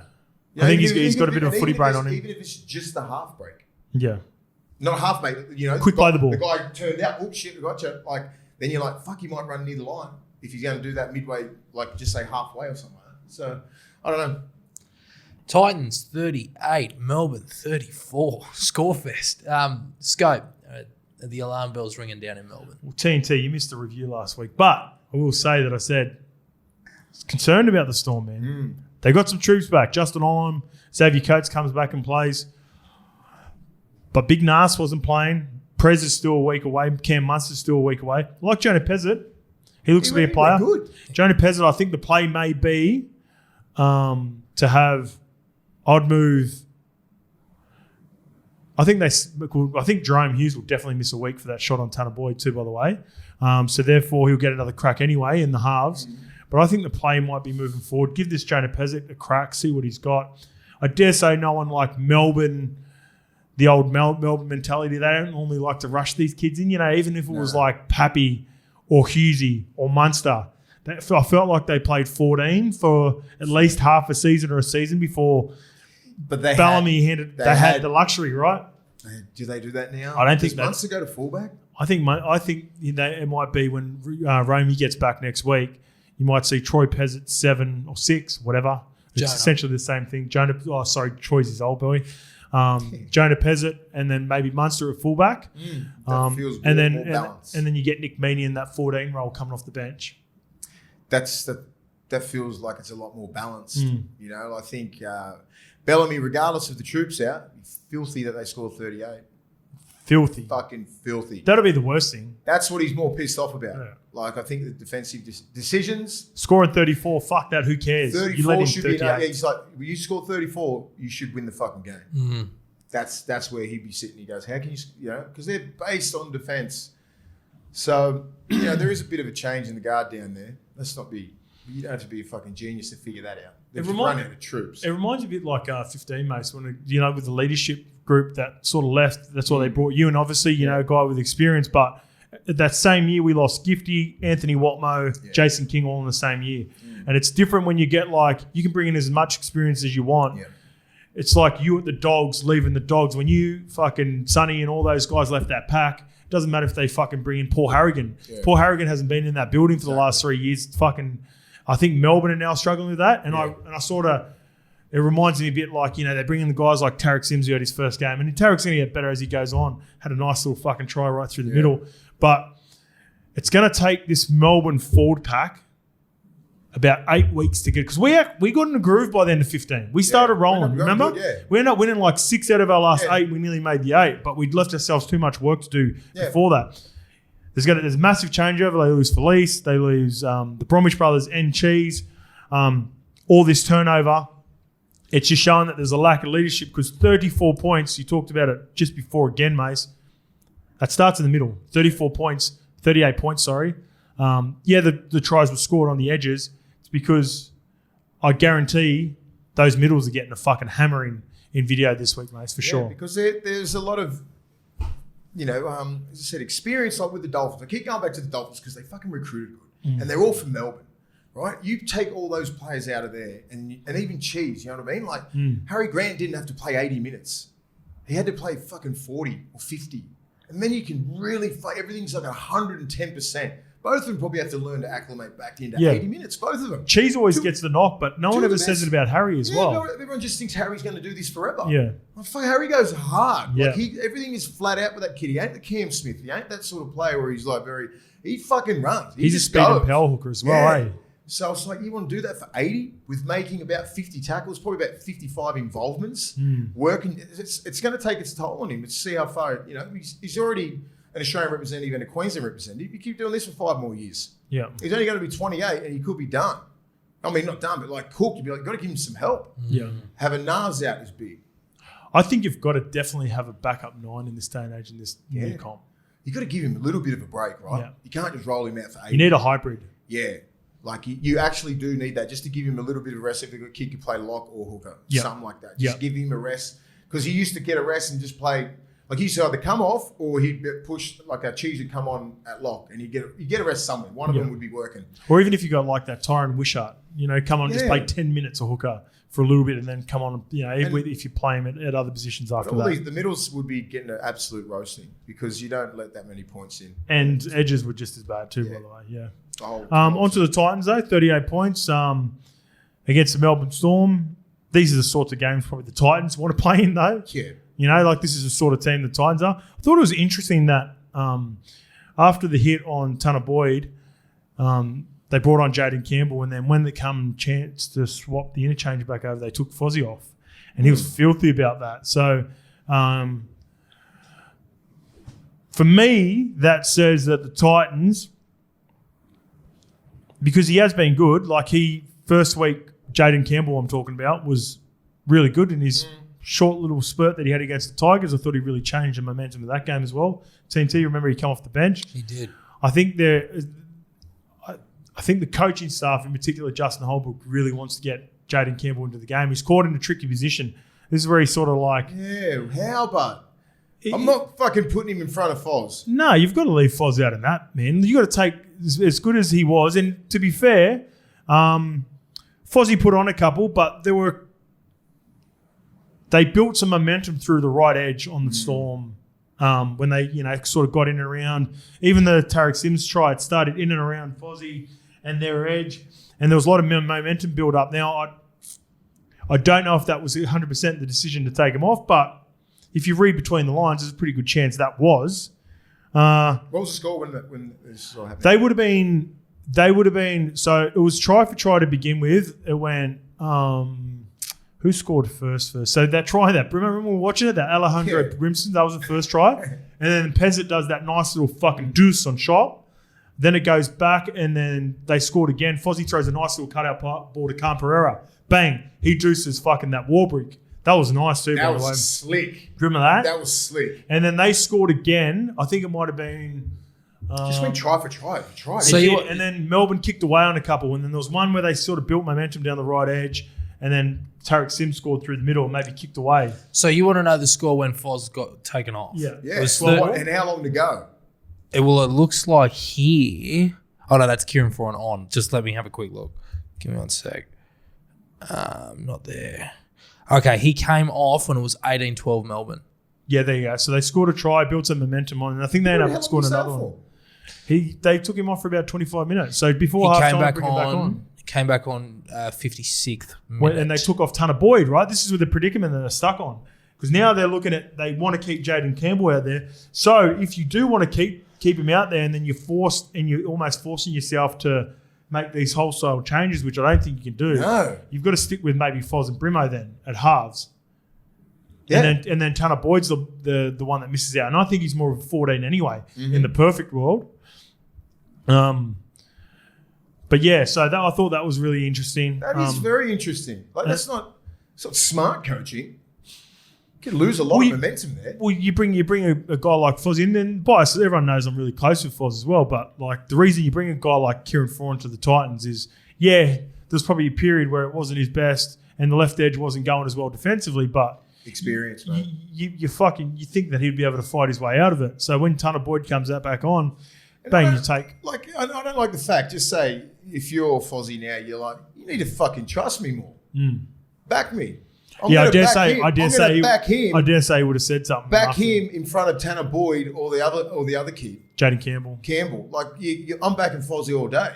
Those kids are rookies. They haven't played in big games, so like that's why you brought him up there to get him out of these shit spots. Yeah. Yeah. And he put the icing on the end anyway, and was a part of the victory. But it would have been, I dare say, like just knowing the guy, Fozzie's one of those. If something is a straight shooter, something happens. Why? He would have definitely had that conversation with Holbrook. So it's interesting to see how that's handled throughout the week. Tino again, unbelievable. He's a freak.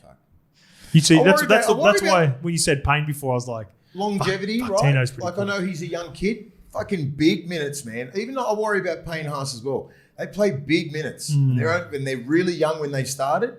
Like I think those two are my favourite front rowers in the game. Yeah. Complete package. Adam Fanor-Blake was really good against the fucking. And we'll get to that. When he's going good, he's one of the best props in the world. Yeah. But work rate wise and just pure talent, like those two, you can't really go past. Tino's like outstanding. Jason Tomaholo is basically a front row as well. But that's what you're getting to with the point. Like he was showing signs of being burnt out a couple of years ago, Chase. So you got to get the troops around him. Everyone's got to.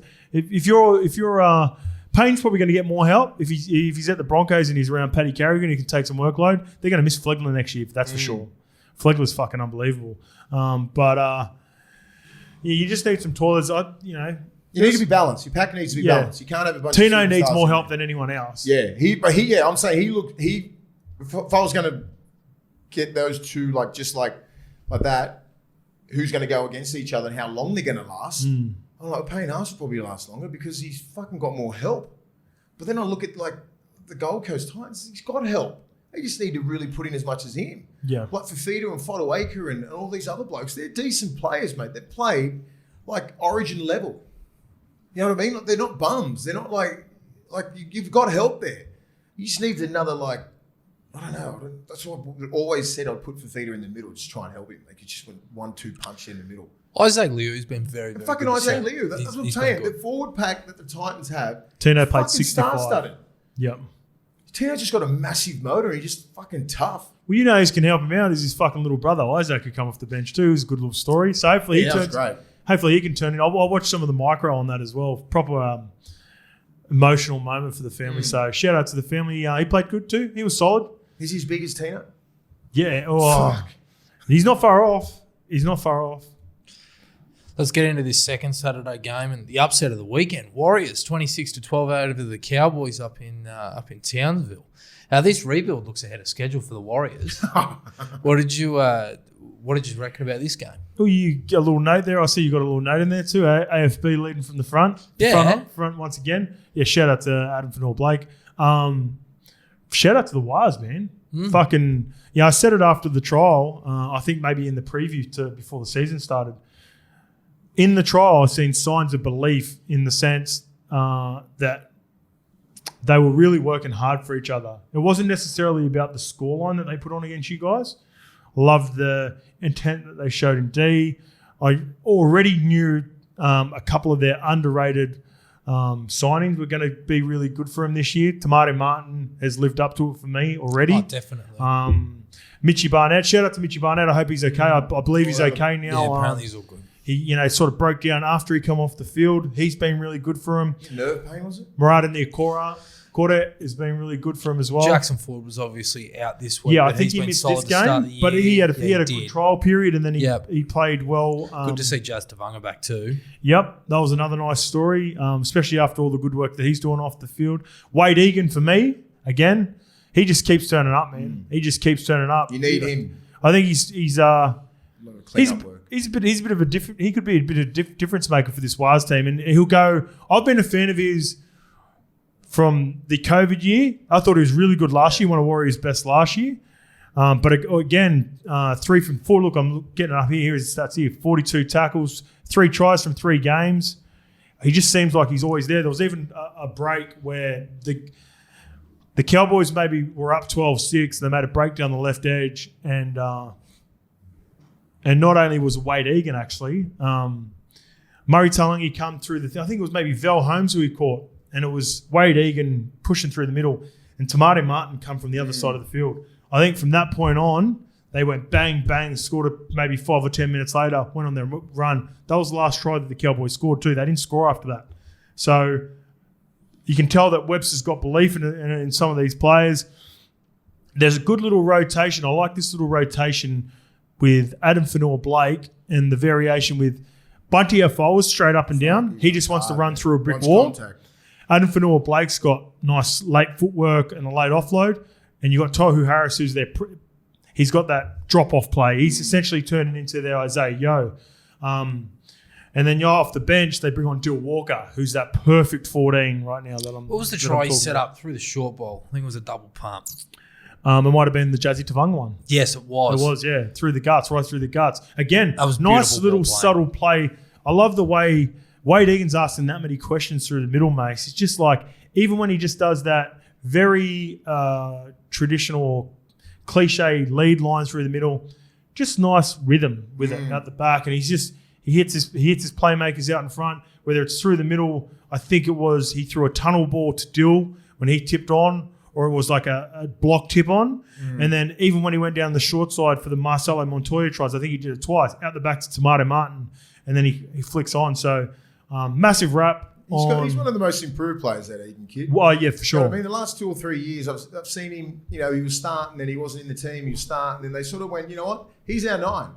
Install a little bit of confidence into him, get Fanor-Blake back. Tohu Harris is that balance in the pack, right? Mitch Barnett does a lot of dirty work. Fanor-Blake, as I said, they've got a really well-balanced side at the moment. Yep. Niokora on the edge there, like they run hard, they tackle hard, but they're working hard. You know what I mean? As a unit. They are. Middle. They're working for each other. Exactly. So that's all you really want from them. The football is going to come with the Warriors. They're just going to play. They just know how to play. With a little bit of structure, with a little bit of direction, with a good 9, fuck me, they can get around the park easy. They can battle anyone. Speaking of outside backs that do a job as well, Montoya. Edward Cossey and Montoya. Shout out to the little the little whippet at the back, Tane Tuapiki. I thought he was solid too, without trying to overdo his hand. Shawnee Johnson. It's good to see Shawnee with a smile on his face. Kicking a goal from the sideline, smiling at the fucking. That's what we want to see, because that kid's got not a kid anymore. He's a young man, bloody talent everywhere. Going back to the Warriors to right his wrongs and just hopefully enjoys playing football again. It looked like he didn't enjoy last year. He didn't. And it was like he'd be a beast dig off fucking year retiring. I reckon this was definitely a year. I think he'd come out and said that he wanted to go on past this year. I think I ended up reading or seeing something like that on one of the shows. But I dare say people at the Warriors would have been like, we need to see something as well. I think Tamati Martin has really been really good for him. Shout out to Andrew Webster too. Yeah, fucking good coaching job. Yep. He was. I lived with him in Hull. Oh, did you? 6 weeks.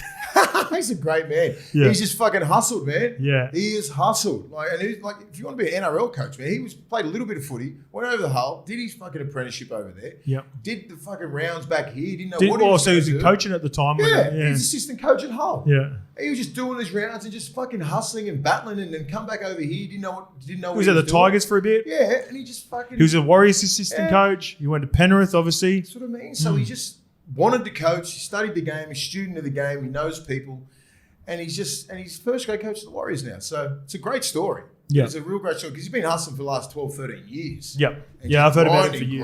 Grinding. So his work ethic is there. The boys would love him. They would trust him. And you can see the way that they're playing for him. They are. They're fucking ripping in. I didn't see him ripping last year. And I mean, no, not like I'm this. only just saying because I really ruled the last 3 years out with the Warriors, what they've been going through with COVID and shit. Yes. They still deserve. People just forget about the sacrifice they made for the game. I don't. The game would not be running if it wasn't for the Warriors. And I still said it. They should be putting all their fucking home. If you're on the away team, you should have your home game at the Warriors just to give back. Yeah. You should do it. That should have been done. But then I know. Some of the players also want to have a away trip. Some of the boys want to have an away trip. I get it. They don't want to be fucking there all the time. Yeah. They get over to the Gold Coast. I want to play Gold Coast on the Gold Coast. I don't want to play it at fucking. I don't want to play it Canberra. I don't want to play.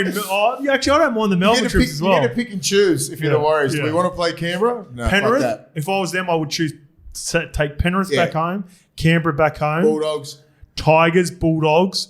All these ones that aren't destinations where you're going to have a good time out. Cowboys leaving on Cowboys, Brisbane, Gold Coast, Titans, even Storm, Redcliffe. yeah. Take them all. Yeah. I'll take you.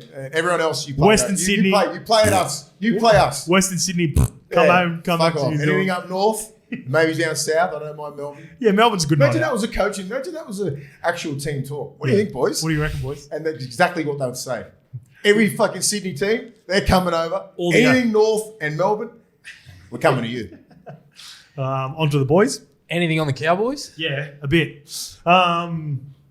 This game reminded me of the Roosters versus Redcliffe game in round one, where, full credit to Redcliffe and the Warriors for getting the dub. Obviously spoke about what they did, but it felt like the harder that the Cowboys and the Roosters tried in both games, they just couldn't pull it back, and they were maybe trying to force the game, and they were expected to win, and it wasn't going their way, and they got a bit frustrated. Cowboys are just what made them. I listened to the press. I like listening to press conferences after the game. I know that. That's fucking weird.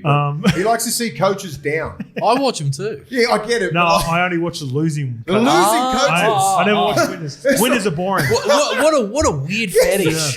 Yeah, it's a fetish. It's a fetish of mine. I only watch the losing. I don't watch the winning. I don't care about the winners. Hilarious, I reckon. I don't watch about the winners. Anyway, so I watch the losing coaches speak because it also gives you all the winners. They're going to say real cliche shit too, though, mates. Right? Like, oh yeah, the boys fucking full credit to the boys and all this sort of shit. Yeah, we train well, but you find out about where a coach is in particular. It's more about the mental state for me. Like I like to watch it because whether a coach is going to start turning on his players or, the captain and the coach are sitting there and it's 15 minutes after the game and they feel like they don't have the answers yet. So it's like if I'm looking at the game trying to figure out where they're going to go. You might get me watching fucking losing press conferences. Yeah. The day that happens, the day I've given up. I used to love watching Sticky losing press conferences. Sticky's one of the Hall of Famers. Just I used to studying. love watching Des. Bellamy. You don't very, very rarely see Bellamy losing. Surely you would have watched a few of Madge. Yeah, Madges. Yeah, plenty of Madges. But then in the end, you start feeling sorry for the ones that get beaten all the time. Yeah. Then they become beaten favourites, and you walk in and they're all deflated, man. Like, full credit to some of these coaches like O'Brien, because I watch heaps of O'Brien and heaps of Holbrook during those losing streaks, and they're like, Red. the way they're able to fucking just hang in there. It's just fucking, mate, it is. I'm just looking at it. I'm looking and going like, the fucking last thing I'd want to do is It be a just coach. looks like a ball of stress. You know what I mean? Like, it's just like their head's like a stress ball that's fucking choked. You know what I mean? The amount of red, it's just like their head is just like about to fucking burst. Steam coming out of the ears. So yeah, anyway, I watched the Cowboys one, and Toddy Payton summed it up perfectly. He's like, what made them good last year, was they could defend their errors. And they, at the moment, they can't. 26 points from the Warriors. They prided themselves on their defense. They scored a lot of points, but their defense was so good last year. And that's what sort of let them down this year. I believe in the Cowboys still. They were my tip to win the comp. I'm still not giving up on them. I think the comp's there for the taking, and you know, I'd probably prefer the price now. I might even get on and have a look at. Let's go on the tab, TNT. Hope it blows out. Go on the tab right now and find us what. Or you Cowboy haters. There'll be people getting off the boys. And I'm staying on the boys. They've still got it there. Are we talking premiership odds? Yeah, Is this what you premiership. want? We get the fucking premiership odds up there. No, anyway, I'm talking top 4. Sorry. Top 12. Get us the fucking odds for a top 12, TNT. Are the Tigers and the Cowboys going to make top 12? Oh, put that together in a multi. What are the Surely we Cowboys can get paying some now? long odds on What that. are the odds? It's got to be 20. Cows they're out at $19 to win I'll the take comp. that. They're still the same team. They've just been a little bit scrappy in areas. They should have been at least 2 from 3. Yeah. I'm going to put it down to fucking going over to the Warriors. It was over there, right? No, it was in Townsville. No, they got beaten at Townsville, bro. Holy Yeah. shit. No excuses then. Yeah. Sorry. Yeah. I think that was when I was watching that at the late one. Yeah, you might have gone to Stayne. Wharf Bar. At the I was Stayne. watching it on KO on the way home. That's why I didn't know what stadium it was. Anyway, yeah, that's awful getting beat from the Warriors at home. So this could be a week where they just fucking get some shit out. Whatever's on your chest, just fucking say it and move on from there. I don't think there's much they should say. No. It's an effort thing. Defending the errors, it's an attitude thing. Yep. They've got They've all still the got the right troops. pieces there. They've got all the right pieces, all the right troops, still key players. Round I don't know 3. how many games Drinky and Pet will miss, respectively, but if they're back this week. Well, Drinky's a big part of that, isn't he? He's a big part of their attack. Yeah. Peterhugu's one of their best defenders. Yep. You know what I mean? So they're leaders within that group. So they're a big loss. Yep. They're a young team. Pet's a leader. Pet's a leader in that team now. That's why you raised him, eh? That's right, brother. Saturday night, Brisbane came home strong, 40-18 over the Dragons. Obviously, Brisbane 3-0, but obviously round 1 they had that arm wrestle with Penrith, and then they sort of led from the front against the Cowboys, and now they've come home strong against the Dragons. Oh, yeah, sorry. The Cowboys, just quickly, the Cowboys deserve to lose to the Broncos, actually. I was got them confused with someone else. Anyway, sorry, mate. Are we labelling Brisbane a premiership contender as opposed to a top 4 or finals contender at this point? I needed to see this sort of game, Mace. Yeah. This was because Dragons brought it, bro. Like Dragons, it wasn't like an easy game. 40-18 doesn't give you the doesn't represent that. It doesn't tough that represent game how was. tough that game was. The Broncos were banging them. The Dragons were giving it back, and they were coming hard, man. They were running the ball hard. I think the Dragons, I hope the Dragons don't drop off the cliff with this sort of performance. I hope they look at their first 70 minutes and go, for me, this game, TNT, even though they played against 2 top 4 teams and they were solid performances, it's like Wayne was saying before, you can get up for those games. I wasn't like, it's impressive, but it's like kicking a goal from the sideline. Then you play the Dragons, right? And you're like 10 metres out from the post, mate. It's the hardest kick. Hasenel Mazzi reckons the hardest kick is these are the ones you're supposed to the kick. left or right. Really? Yeah. Because he couldn't put the bend on it. Well, no, those are the kicks you're supposed to get TNT. Of course. So it's not from in front, which is a fucking chip shot. But you go 10 metres out to the right, you miss that, people start going, the fuck's he missing those kicks for? This is the sort of game where I need to see from the Broncos. And I was watching it, I was going, all right, sick. Dragons are putting it to them. Physically, they're still up for the game. And this is a fucking dogfight. These guys are ripping in. Shout out to STEYNE again, who backed up his performance. I thought he was really good as well. Our guy, Triple OG Mutters, Blake Laurie, he got bashed, but he was fucking kept on tough, cutting man. it up. But the Broncos, not only did they weather the storm and win the game, fuck, they won it comfortably. Yeah, by In the end. they went bang, bang, bang, and there are difference makers all across the park in that Broncos team, Mace. Yeah, and that's the difference between now and last year's game. Yeah. You know, like the St. George Dragons, they come up and they were, fuck it, we're going to go at you boys. And they withheld it, and then they end up putting 40 on them at the end. Because it was a fucking tough game. I remember watching this one. It was fucking physical. And St. George come up there to try and get them. They did. Fucking little sneak attack. You know, so... They're ready for the contest, man. I'll throw some stuff. Bronx had some... Like, Katoni Staggs, I thought was ridiculous. Yeah. Payne Haas, Carrigan. So all the usual suspects played big games. And I love that. Well, that's how you go 3-0, mate. Yeah, when right. the players that should be stepping up are stepping up. I want to give fucking a guy we've talked about before, Josh Kerr. You know, I'm not big on stats, mate, but I like the performance so much. I went and had a look at it after the game.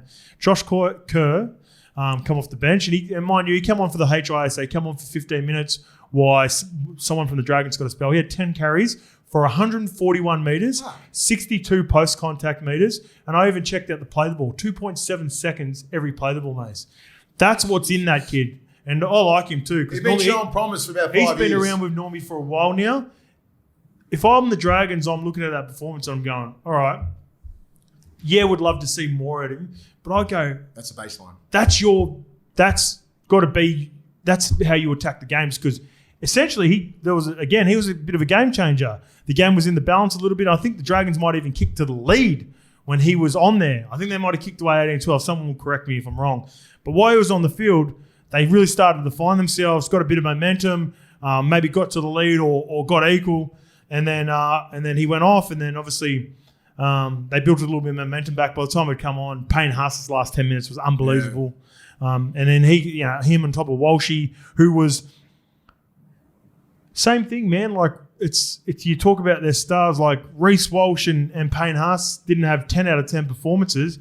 But in the last 10 minutes, they did. Yeah. They both had 10 out of 10. That's what's great. And Katoni Staggs, all the big dogs just went, all right, give me the ball, let's put this to bed. Yeah.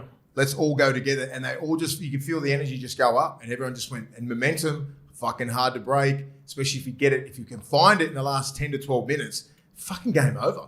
And that's what they did. They grinded for 70 minutes. They did. It was a dogfight. It was a dogfight. Last 10, fucking someone just relaxed for a little bit.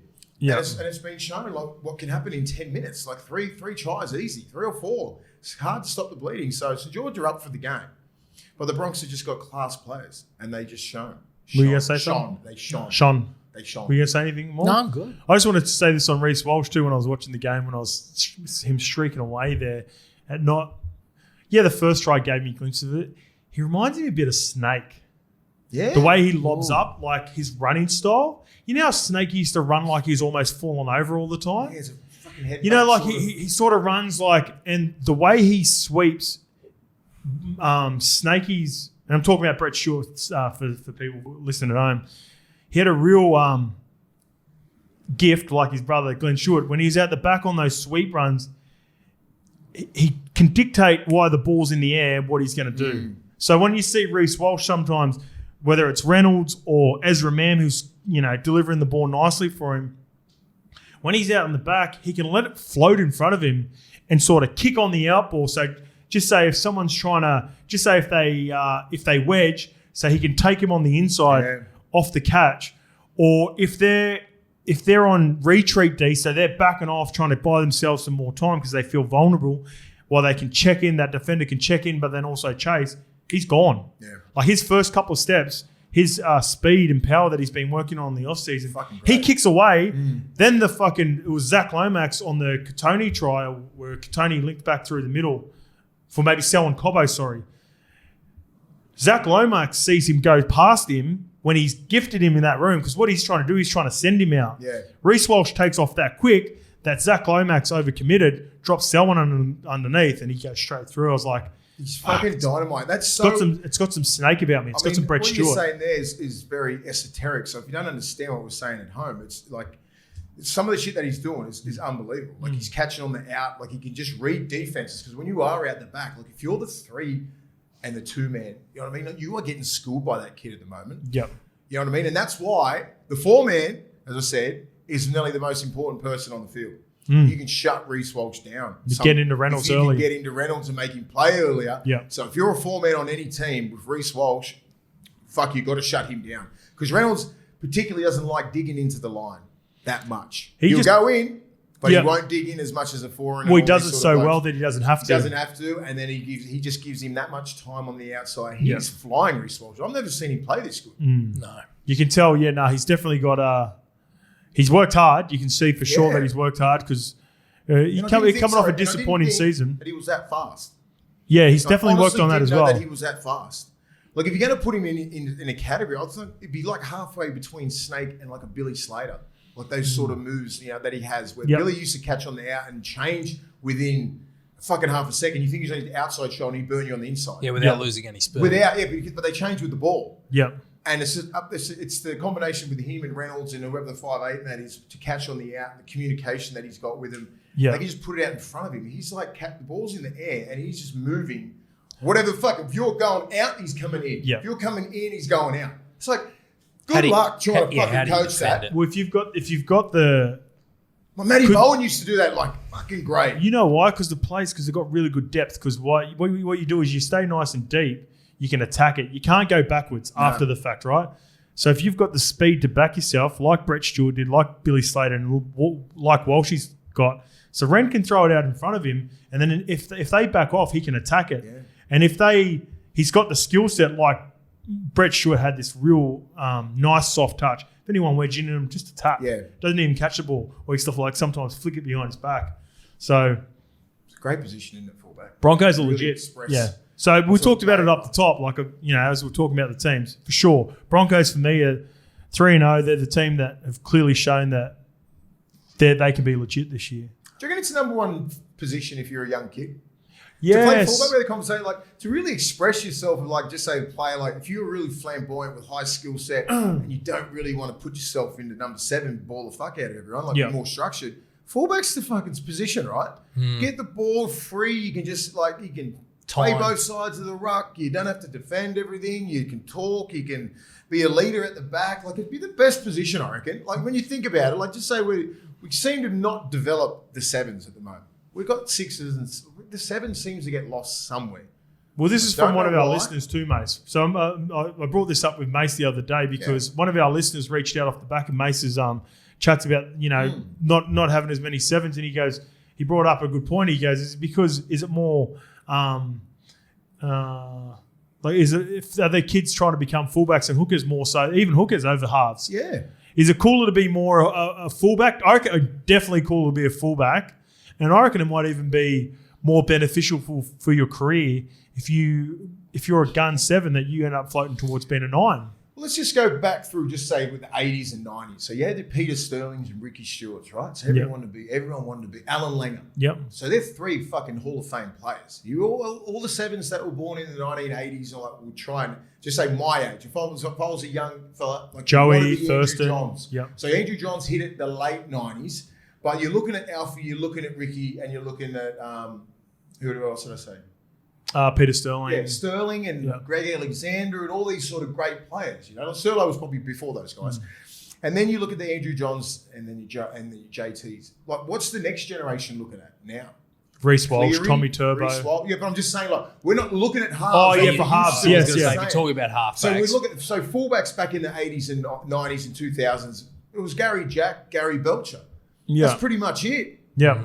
And then the whole fullback thing went to another level with the Minicellos, with the Billy Slaters, Greg Inglis, Greg Inglis, all these players. So I was like, fuck, I want to be that. Now it's probably at its peak. Tom Trebojevic, Snake, all these sort of blokes that are in there now. Brett Stewart, Billy Slater come after that. Yeah. Teddy, you got a Tedesco now. Teddy. Like, he's probably really defined. Well, the 2 biggest stars in the biggest game for the week were Latrell and Teddy. That's right. So if you're a Roosters or Rabbitohs fan, you want to be them. So you got to understand, if you're a young impressionable kid, like we all were when we were like 13, 14, I wanted to be like Paul Harrigan because I used to love the way he used to play in Bradley Clyde, right? And Gordon Tallis. That's what I tried to mould my game about because I loved the way they played, right? And I was starting to come up in the game. I was 14, 15. I sort of knew what sort of style I wanted to play. You're a young kid now. You want to be like, you're a young Polynesian kid or Indigenous or whatever it is. You want to be fucking playing fullback. Yeah. I agree. The gone are the centres, because back in the day, you want to be like Steve Renoff, right? Justin Hodges, Willie Tonga, Mark Gasnier, Matt Cooper. Who are you looking at now with centres? They very rarely get the blame either, right? No. So, like, if you look at the West, if you want no accountability, no. Well, if you look at the Bulldogs and the Tigers, who have been probably the teams down the bottom the last couple of years, if they lose a game, how much is fucking Dane Laurie or Jake Averello copping it compared to Kyle Flanagan and Luke Brooks? No. Exactly right. It's the position that everyone wants to play. It's a cool position. Yeah. Let's talk about those two teams that you on. just mentioned. Bulldogs 26, Tigers 22. I'll let you give me both barrels in a little bit. But it seemed like... You're never in it. It seemed like the Dogs' line speed and intent was clear from the outset. Was that something that was spoken about through pre-season, through the week? So the whole pre-season is all about line speed and just movement in the middle. You know, everything that I was explaining to you before about what we want as middles and what sort of style we're going to play. You know, we showed it for like, I reckon, 55 minutes, 60 minutes. We probably played good 35 minutes against Manly. And then we probably played good for about 50 and let Melbourne sort of back in. And then on the weekend, I thought we probably put nearly our most complete performance back. Probably 55, Against 60. Melbourne? Against the Tigers. We played really good. And then it's fucking hot out there, man. Yeah. It was hot. There's no excuses, but a couple of drop balls and then just switching off a couple of plays, and fucking Tigers went bang, bang, bang. I'd have a feeling, just because I know what the top coaches are, and from what you've told me about Cam Serrato, you wouldn't be happy with that. The last 15, 20 minutes. So have you had a chance? Because we nearly lost it. Yeah. We honestly, like, the game could have been, we could be sitting here going, It's not a game that I'd want to celebrate if I was a player. 26-6 and we nearly lost it. Like, that would be nearly impossible to do. So the players know, you know, I mean, Ciro's all positive. He's all about positivity. So, but, you know, obviously when coaches talk, it's all about just getting these kids up for the next game, the next challenge, celebrate the wins, celebrate the losses. You know what I mean? It's just like... I love the little variation at the start of the game between how, rather than Burton, obviously there would have been a lot of pressure on Kick-Owl, you know, from last week, how the right edge was so solid. I like how Kicks got Matty Burton outside and tipped on to him a little bit early too, so that they both got themselves into the game. I just like that little variation that they chucked in. I like Alamotti. They're starting to build a little combination, that left edge. Alamotti probably had his best NRL game, even though it's his third. I thought he was outstanding. Yep. Really got Fox in there. Kick-Owl, Burton, you know, Marnie. You know, like, we play good. The effort there, but the defense is all I watch. Yeah, the defense is how quick they're moving in the middle, how much pressure they're putting on Brooks and Dewey and all these other players and making Appy play. You know, like, we wanted to make Appy play wide, not control the ruck. Still, Appy, he's a good player, man. And once they get those combinations right, because as I said last week, Clemmer don't like those tight balls, don't like running inside A. It doesn't look like they're fit enough through the middle of the Tigers. Yeah. It's like they're not there. They weren't available. And Stefano, for those. like, they don't play the block plays. Yeah. Where They just want an early ball. Yo likes the ball tight to the ruck and bounce out to the C-man.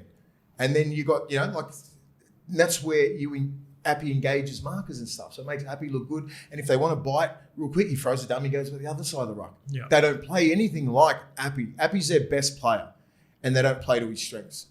Yeah, which is very We're still weird. trying to figure it out. Which is what do you think? Very, very strange. I think that there's a disconnect between Coruscant and the halves, and I think that would be solved with a decent 13. At the moment, Fanua Bowl was starting at 13. He's not really... He's a young boy, man. He's a young boy, very talented, but and scored a great try on the weekend, but doesn't really have the passing game that the modern-day 13 He's played 2 games. Yeah. You know what I mean? Like, he's not going to be that for another couple of years. You Well, don't that's warrant ball playing straight away. You don't just arrive on the scene. Isaiah Yeo did a lot of hard work 2 or 3 years before they thought he was going to be starting to play. In the centres and back row as well. But look, that's what I think begins to solve the issues. But Appy Dewey is 13, I reckon. I reckon Dewey's a fullback. Play like Yo, but I'm not sure. That's how But he they're can gonna play ball next play, week. right? Like, if you're looking for the natural ball playing 13, why can't he be that? He's 6'3". I don't think he wants to do 100 that sort of defense. No, I don't think so. I don't think he's got the mindset for it. I'm not saying, but I'm like, if I'm coach, I'm like, mate, I'd like you to play 13. Yeah. Of course you don't want to do fucking... You're playing in the middle. It's the hardest position on the field. It is the hardest. You play 60-plus minutes and you're involved with the ball and without the ball. It's the hardest position on the field. Yeah. But... They're trying to push Bateman in there after he's already done a stint on the edge. But you know what I'm saying? Like, it's going to be hard to try and get Dewey to go, I want you to play lock because that's the way we want to play. Yeah. He'd be like, well, I don't want to play lock. I think, well, if you've got to, I think Dewey's got to be in the team. I think he's wasted in the centres. I think I've seen enough already to say he's not a 6. I think his best position might be fullback. Can I say, I just think with the way the Tigers are structured, right? With Appy being a great ball-playing 9, and then you've got these other players around. You've got Dewey and Brooks and all that, and Dane Laurie when he comes back. Maybe you don't need a 13 to ball play. You know what I mean? Just go fucking balls out through the middle and try and really terrorise teams. You don't have to have that ball player. You need a guy who can. Most of these players can pass the ball, right? You just have to tip it and you have to move the ruck a little bit. Just don't go one out. Yeah. Do you know what I mean? Like, you don't have to play this flamboyant Isaiah Yo. You don't have to copy and paste off everyone. That's just the way they play, because you play to your cattle, right? You got Cam Murray in your team. Fucking utilise that guy. He's one of the best ball players in the game, but he can fucking run too. You know what I mean? You want to slip off him, you'll make a line break against you. 100. Victor Radley, he's the same. You've got Victor. You're lucky to have Victor Radley. But if you don't have a Victor Radley, Isaiah Yo, Cam Murray, fuck it. You got Tom Gilbert and Ray Stone. You got to make it work. What do you do? Go forward, defend. Like, we got Raymond Fatala Mariner at lock. Yeah. Fucking played great. He did. Just one out, just fucking bang, support and doing all the little things. You got Max King, you got Sutto. You know what I mean? That's and Reed Marnie. Just play to your strengths. Well, that's where Maxie got himself in trouble, trying to ball play a little bit too much when it wasn't. Like, his best trait from the last couple of weeks has been fucking getting forward. They try to ball play a little bit. It's not natural to them. They still haven't properly developed, and they let fucking the Tigers back into the game a little bit. A few drop balls, but we try and utilise their strengths, right? Good motors, they work hard together. They're a fucking tight unit, and they move well, right? So we're trying to get the best out of them. And that's why we fucking terrorise the Tigers at the start. Inside pressure, all the little things, you know, like, and you know, we won the game. That's the thing. I was fucking, I nearly left because I was there, and then like I left. I was going to try and get out of there. It was 10 minutes because it's so busy there at Belmont. So busy, and I was watching it like nearly around the corner. I'm like, no, and then I had to fucking go back. Oh, so we got the win. We got the win. It was a beautiful day, multicultural round. We just try to make it look interesting for the fans. Try and get the Tigers fans, gives the Tigers fans some hope. Well, they've like TNT. Thanks, mate. Yeah, cheers. You're welcome. Got to be able to close it out though, eh, mate? Yeah. And it's going to be a work in progress. You know what I mean? Like, this is round 3 and we've improved every game. Yeah. You know, and I'm talking like we put together probably 60 minutes of good work. Probably maybe even less. I thought, you know, like, Bateman's clearly a couple of weeks away from being full match fit, but leave him on the edge. You can tell he's got already more intent than half of the pack that were out there. That would have been a more like, you could. Oh, again, I watched Uppy and Tim Sheens talked after. How was that? In the press conference, and Sheensy looks a bit under the pump already. Stress ball. He looks a bit stressed. Yeah. He doesn't want to answer. And this is like, he's got the prerogative as well to not answer this question, because I asked him about Nofaluma. And essentially, like, Nofaluma was hooked, right? Because then yeah, because Staines was playing fullback. They moved Staines to the wing and moved Dewey to fullback. So I thought it was an injury. Nah, he got hooked. And Wakeham played 6. And then Wakeham come on was their best player. Wakeham was the best player on the field for the Tigers. Yeah. He fucking changed the game. You know what he did? Exactly what I was talking about with Bateman. The reason that Bateman stood out for me, it was fucking messy, and he looked a bit fucking unco when he. But he's an unorthodox player. He always looks unco, but that's his biggest strength. Yeah, but you could tell he wanted it. Like, he was competing, and then none more than Wakeham when he come on. He just attacked the line. Played footy. It was as simple as that. It wasn't like there were no beautiful plays. He just tried to punch holes. No one wants to punch holes off Brooks and Dewey. Yep. And the team. That's the most worrying fucking part of this whole thing. The biggest thing was that we go side to side, whereas Coruscant always wants to play straight direct through the middle. Which is the right Brandon way to play. Wakeham gets on the field, and he does the exact same thing, and out of nowhere, he come the gaps. We're playing. There's more depth. Brooks was going deep into the line and playing out the back, which is what created the try for Noel Bowl. Quick question: do you bench Brooks and start Wakeham? You feel the coach. You saw that 15 minutes of like little micro. Do you do that? Pull the trigger already? I think it might be. I'm with what you said. I'd go AD to the back. I'd go Staines and Tupou on the wings, and I'd have Wakeham and Brooks in the halves. You dropping off it? There must be problems with Noffer out there, are you? Would have been a little thing that he did last year, going to Melbourne.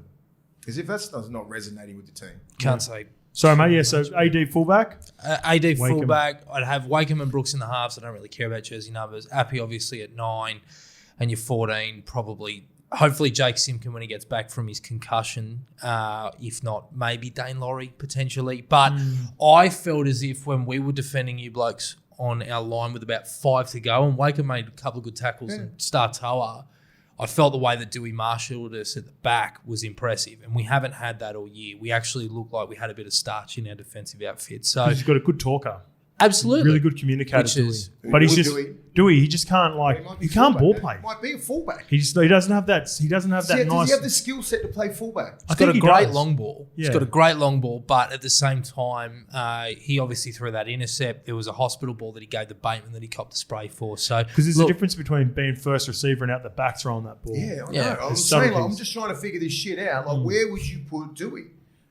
Yeah, Where? fullback. You put him fullback, but like that's the difference. Like you think he's a ball runner. Yes. Like you think he's That's the his ball best hitter around trait. the back, and he can do the long ball or he can hit those holes. That's his best trait. Is he fast enough? Put up some fucking like. That's Is he the hard? way. Is he fast enough? that's where the question Can you get lies. him out of Yeah. position? Is he fit enough? He's fast enough. He can be fit enough. He's just got to buy into it. But I think he wants to be a 6. And then, what Tigers need to get to is what fucking Redcliffe are doing. So if he's playing fullback as well, here's another thing. He kicks the ball fucking further than anyone. Yeah. He's the OG Burton Bomber. He's been doing this shit for years. Plays fullback, put it up there. Brooks, Wakeham. You're not like Gun. fucking get on kick chase. Get on kick chase.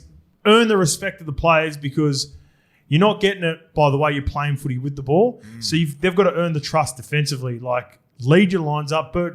Dewey fucking chuck a couple up.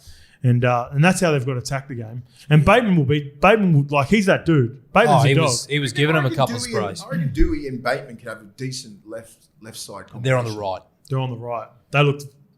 Is he on the right? I thought he played left. Nah, Brooks and Papali'i. They wouldn't on the have. left. They wouldn't have done more than. So Papali'i's a left side back row when they come back. Bateman will be right. Correct. Well, I don't care as long as they're together. They'll be decent. yeah. Yeah. 'Cause They've only had about 5 or 6 training sessions together, probably too. Because Yeah, Bateman's of only course. been here for 3 weeks, Does right? Dane Warren 3 or 4 coming back weeks? into the number 1 jersey? I like Dane, but just Dane in a good team. If you put Dane Laurie in Penrith Panthers, Dane Laurie's a fucking good player. I reckon he's a ready-made 14. Depends what they do with Dewey, right? You got to be able to. It's You a got big- to be able to play in the And middle. do you like pull in the trigger this day now and and age. make changes? Like, not wholesale changes, just like, Dewey play fullback, mate? They've got a lot of question marks with Tigers. Yeah, that's it. All right, let's go through this last game. Raiders 24-20 over the Sharks. Sharks came home very strong, but obviously Raiders held out. Is this the game that kicks their season into the gear? They're traditionally a little bit slow to wake up. Are they going to kick into gear from here? This is just another typical Raiders game. Both losses have been typical Raiders. This win's typical Raiders. And this also, there's a bit of grit in the Sharks' performance as well, but they'll be filthy that they're 1 and 2 to start the season. Yeah, I think they're Because- better than that. I think they're better than Yeah. that. But they've had a pretty decent draw, right? Who did they play last week? They Sharks. beat Parramatta. Parra. So they've And they Parra lost South. to South. They've Yeah. had a hard run, and Canberra's never easy. Doesn't matter what. Not No. down at Canberra. No matter where you play them, they're ready to roll, and they would have been ready to set their season up from this one. Would you rather get Canberra, because apparently it was fucking close to 35 degrees down there at Canberra, Nation Camp. Apparently it's one of the hottest days Ever. recorded down at Canberra. Would you rather get Sunday Arvo, Canberra 35 degrees unexpectedly, or 8 degrees Friday night, Canberra fucking mid-June, July with some fucking little bit of drizzle? I think I'll take the heat because it is miserable. Yeah. Like, it's cold. Cold Like, sucks, It's fucking. Ugh. That's the only game you don't really want to come off. Because he loves the cold It's games. Fucking Mutters Horsburgh. 2 tries. how good. Oh my god. I couldn't believe he wasn't one of your dogs of the week. Yeah, he was Oh, he would've been close. close because there's some dogs out there. That's the thing. Yeah. But he was. If he had played more minutes and like. Well, he did turn Nah, the he game. scored a double. He did everything he needed. Yeah, to no, do. he did. He was very close to my dog of the week. I'm not going to lie. I love him. I love Mutters Horsburgh. I love it when he Well, you know scored. what? And that's not even the tries Oh, for me. decent tries. There wasn't even the tries, mates. When he first come on, he chased off I believe it was a Fogarty kick through the middle. 100% Will Kennedy maybe would have got out, or it was definitely one of the outside backs. Great chase. He was pumped too. You know, when you make an effort like that, and he's probably not used to it being a middle, so he was sort of looking around to like high five a few more people, but everyone had just like, it was so hot. He's their spirit animal. He's their spirit animal. Well, Ricky said a horse, bro. It's a horse, bro. He's the spirit animal. I don't know what it fucking looks like. It's a horse, bro. It's like that fucking Like a unicorn. thing on It's a red. Narnia. It's like a fucking unicorn, but it's like fucking redhead. Yeah. With a mad goatee. The horse, bro. Like a mythical creature. you're a fucking lunatic when Ricky said after the game, he goes, he reminds me a bit of myself. He's passionate. He goes hard. So it's a big rap from Ricky. That's a big rap. Because again, Cronulla looked all right. In patches, Mulatalo is fucking one of the best wingers in the fucking world at the moment. Yeah. Oh yeah. He's doing some shit that no one else is doing. Like that back five's still outstanding. Raymond's been going great. Will Kennedy, Katol, they're on. Trindle's really putting Talakai. pressure on Moiser. Really putting pressure on him. Yeah, the ball playing that he's doing, he double pumped and bang, hit Over the Ramian. So over silky. Randy. That was mad. Looked to play long, play short. It was Joey just special. it was just a typical fucking Raiders. I thought Sebastian Crisp was being really nice at fullback. Even last week. Timokaw's nice. The one he scored 2 tries. Yeah, he scored a try. Well, he did the little... But he scored those tries when the game was on the line. He it was 50-50. Bang, he deuced Moiser. Fucking mad. That's He's maybe so 2 weeks in strong. a row Talakai's been done, or he got done against the Rabbitohs, just not sinking in. I look at Moylan as their only weakness in defence. Everyone else can make their tackles. And Talakai to a certain degree, because he does get caught on his heels a little bit with a really sharp centre. Yes. He hasn't been helped. Like 100%, what I mean. Moises has got to come up with that play. It's like we were talking about with Kez before with Joseph Suaalii. Yeah, it was a nice line, but you've got to make those plays. And with the pressure that Trindle's putting on the other side, because defensively, they haven't been making many inroads on him as well. Everyone's going at Moylan. They're going at Moylan. They're running inside, outside lines, and they're trying to isolate him one-on-one because he's never been a strong defender. But he needs a good foreman. But I think as good as Trindle's been, I think Moiser brings out... We haven't seen it from Trindle. We haven't seen enough. The way that Moiser is almost like Adam Reynolds in the sense... He doesn't get the last try assist, but the way he squares up the line, because he's like that touch play that sets up their sweeping shape for when Nico's back, brings out the best in Nico. I think Moiser will get first shot. I think it'll be Moiser and Nico. And then Trindle will play 14. And then it'll be up to how they rotate the bench. But then that's how I'll do it. I'll do it like that easily. Because apparently Nico's back next week. You're going to have McInnes and Trindle and Wade Graham. Bodies. Potentially. That's what we were talking about with Kempy last week. You know what I mean? So Royce Hunt. I don't think that matters anymore. You don't have 3 big, massive boppers on the bench. You've got to play smart. Do you With need the 2? HIA, you need one or 2 at least, because they've got a very fit mobile pack, right? Yeah. Toby Rudolph plays have some big minutes, Hamlin and Llewellyn, and if you get Royce Hunt and someone else, and then you have those 2. You can fill all positions, and then you can make do, right? Their back row plays 80 minutes, they don't stop. Wade Graham can play lock. Can play anywhere. Yeah. Like he's your...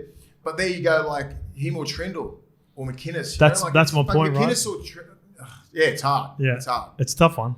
But they need to find that. We still balance haven't. out. We were talking about this last week. Right? Yeah, it is a 17-man game. I reckon they've got one of the strongest 17s in the game if they get it right. Because they've got proper players. Like as I said, like if you've got Wade Graham on the bench with McInnes, then you've got Trindle who's pushing for a spot. Royce Hunt, representative player. You know what I mean? Hamlin Llewellyn. You know, Royce Hunt's probably pushing him on the bench. You know what I mean? So, decent. Definitely. All right. All good, boys? Yeah, mate. That's the review for this show. See you Wednesday, Thursday for the preview. Sayonara. Yeah.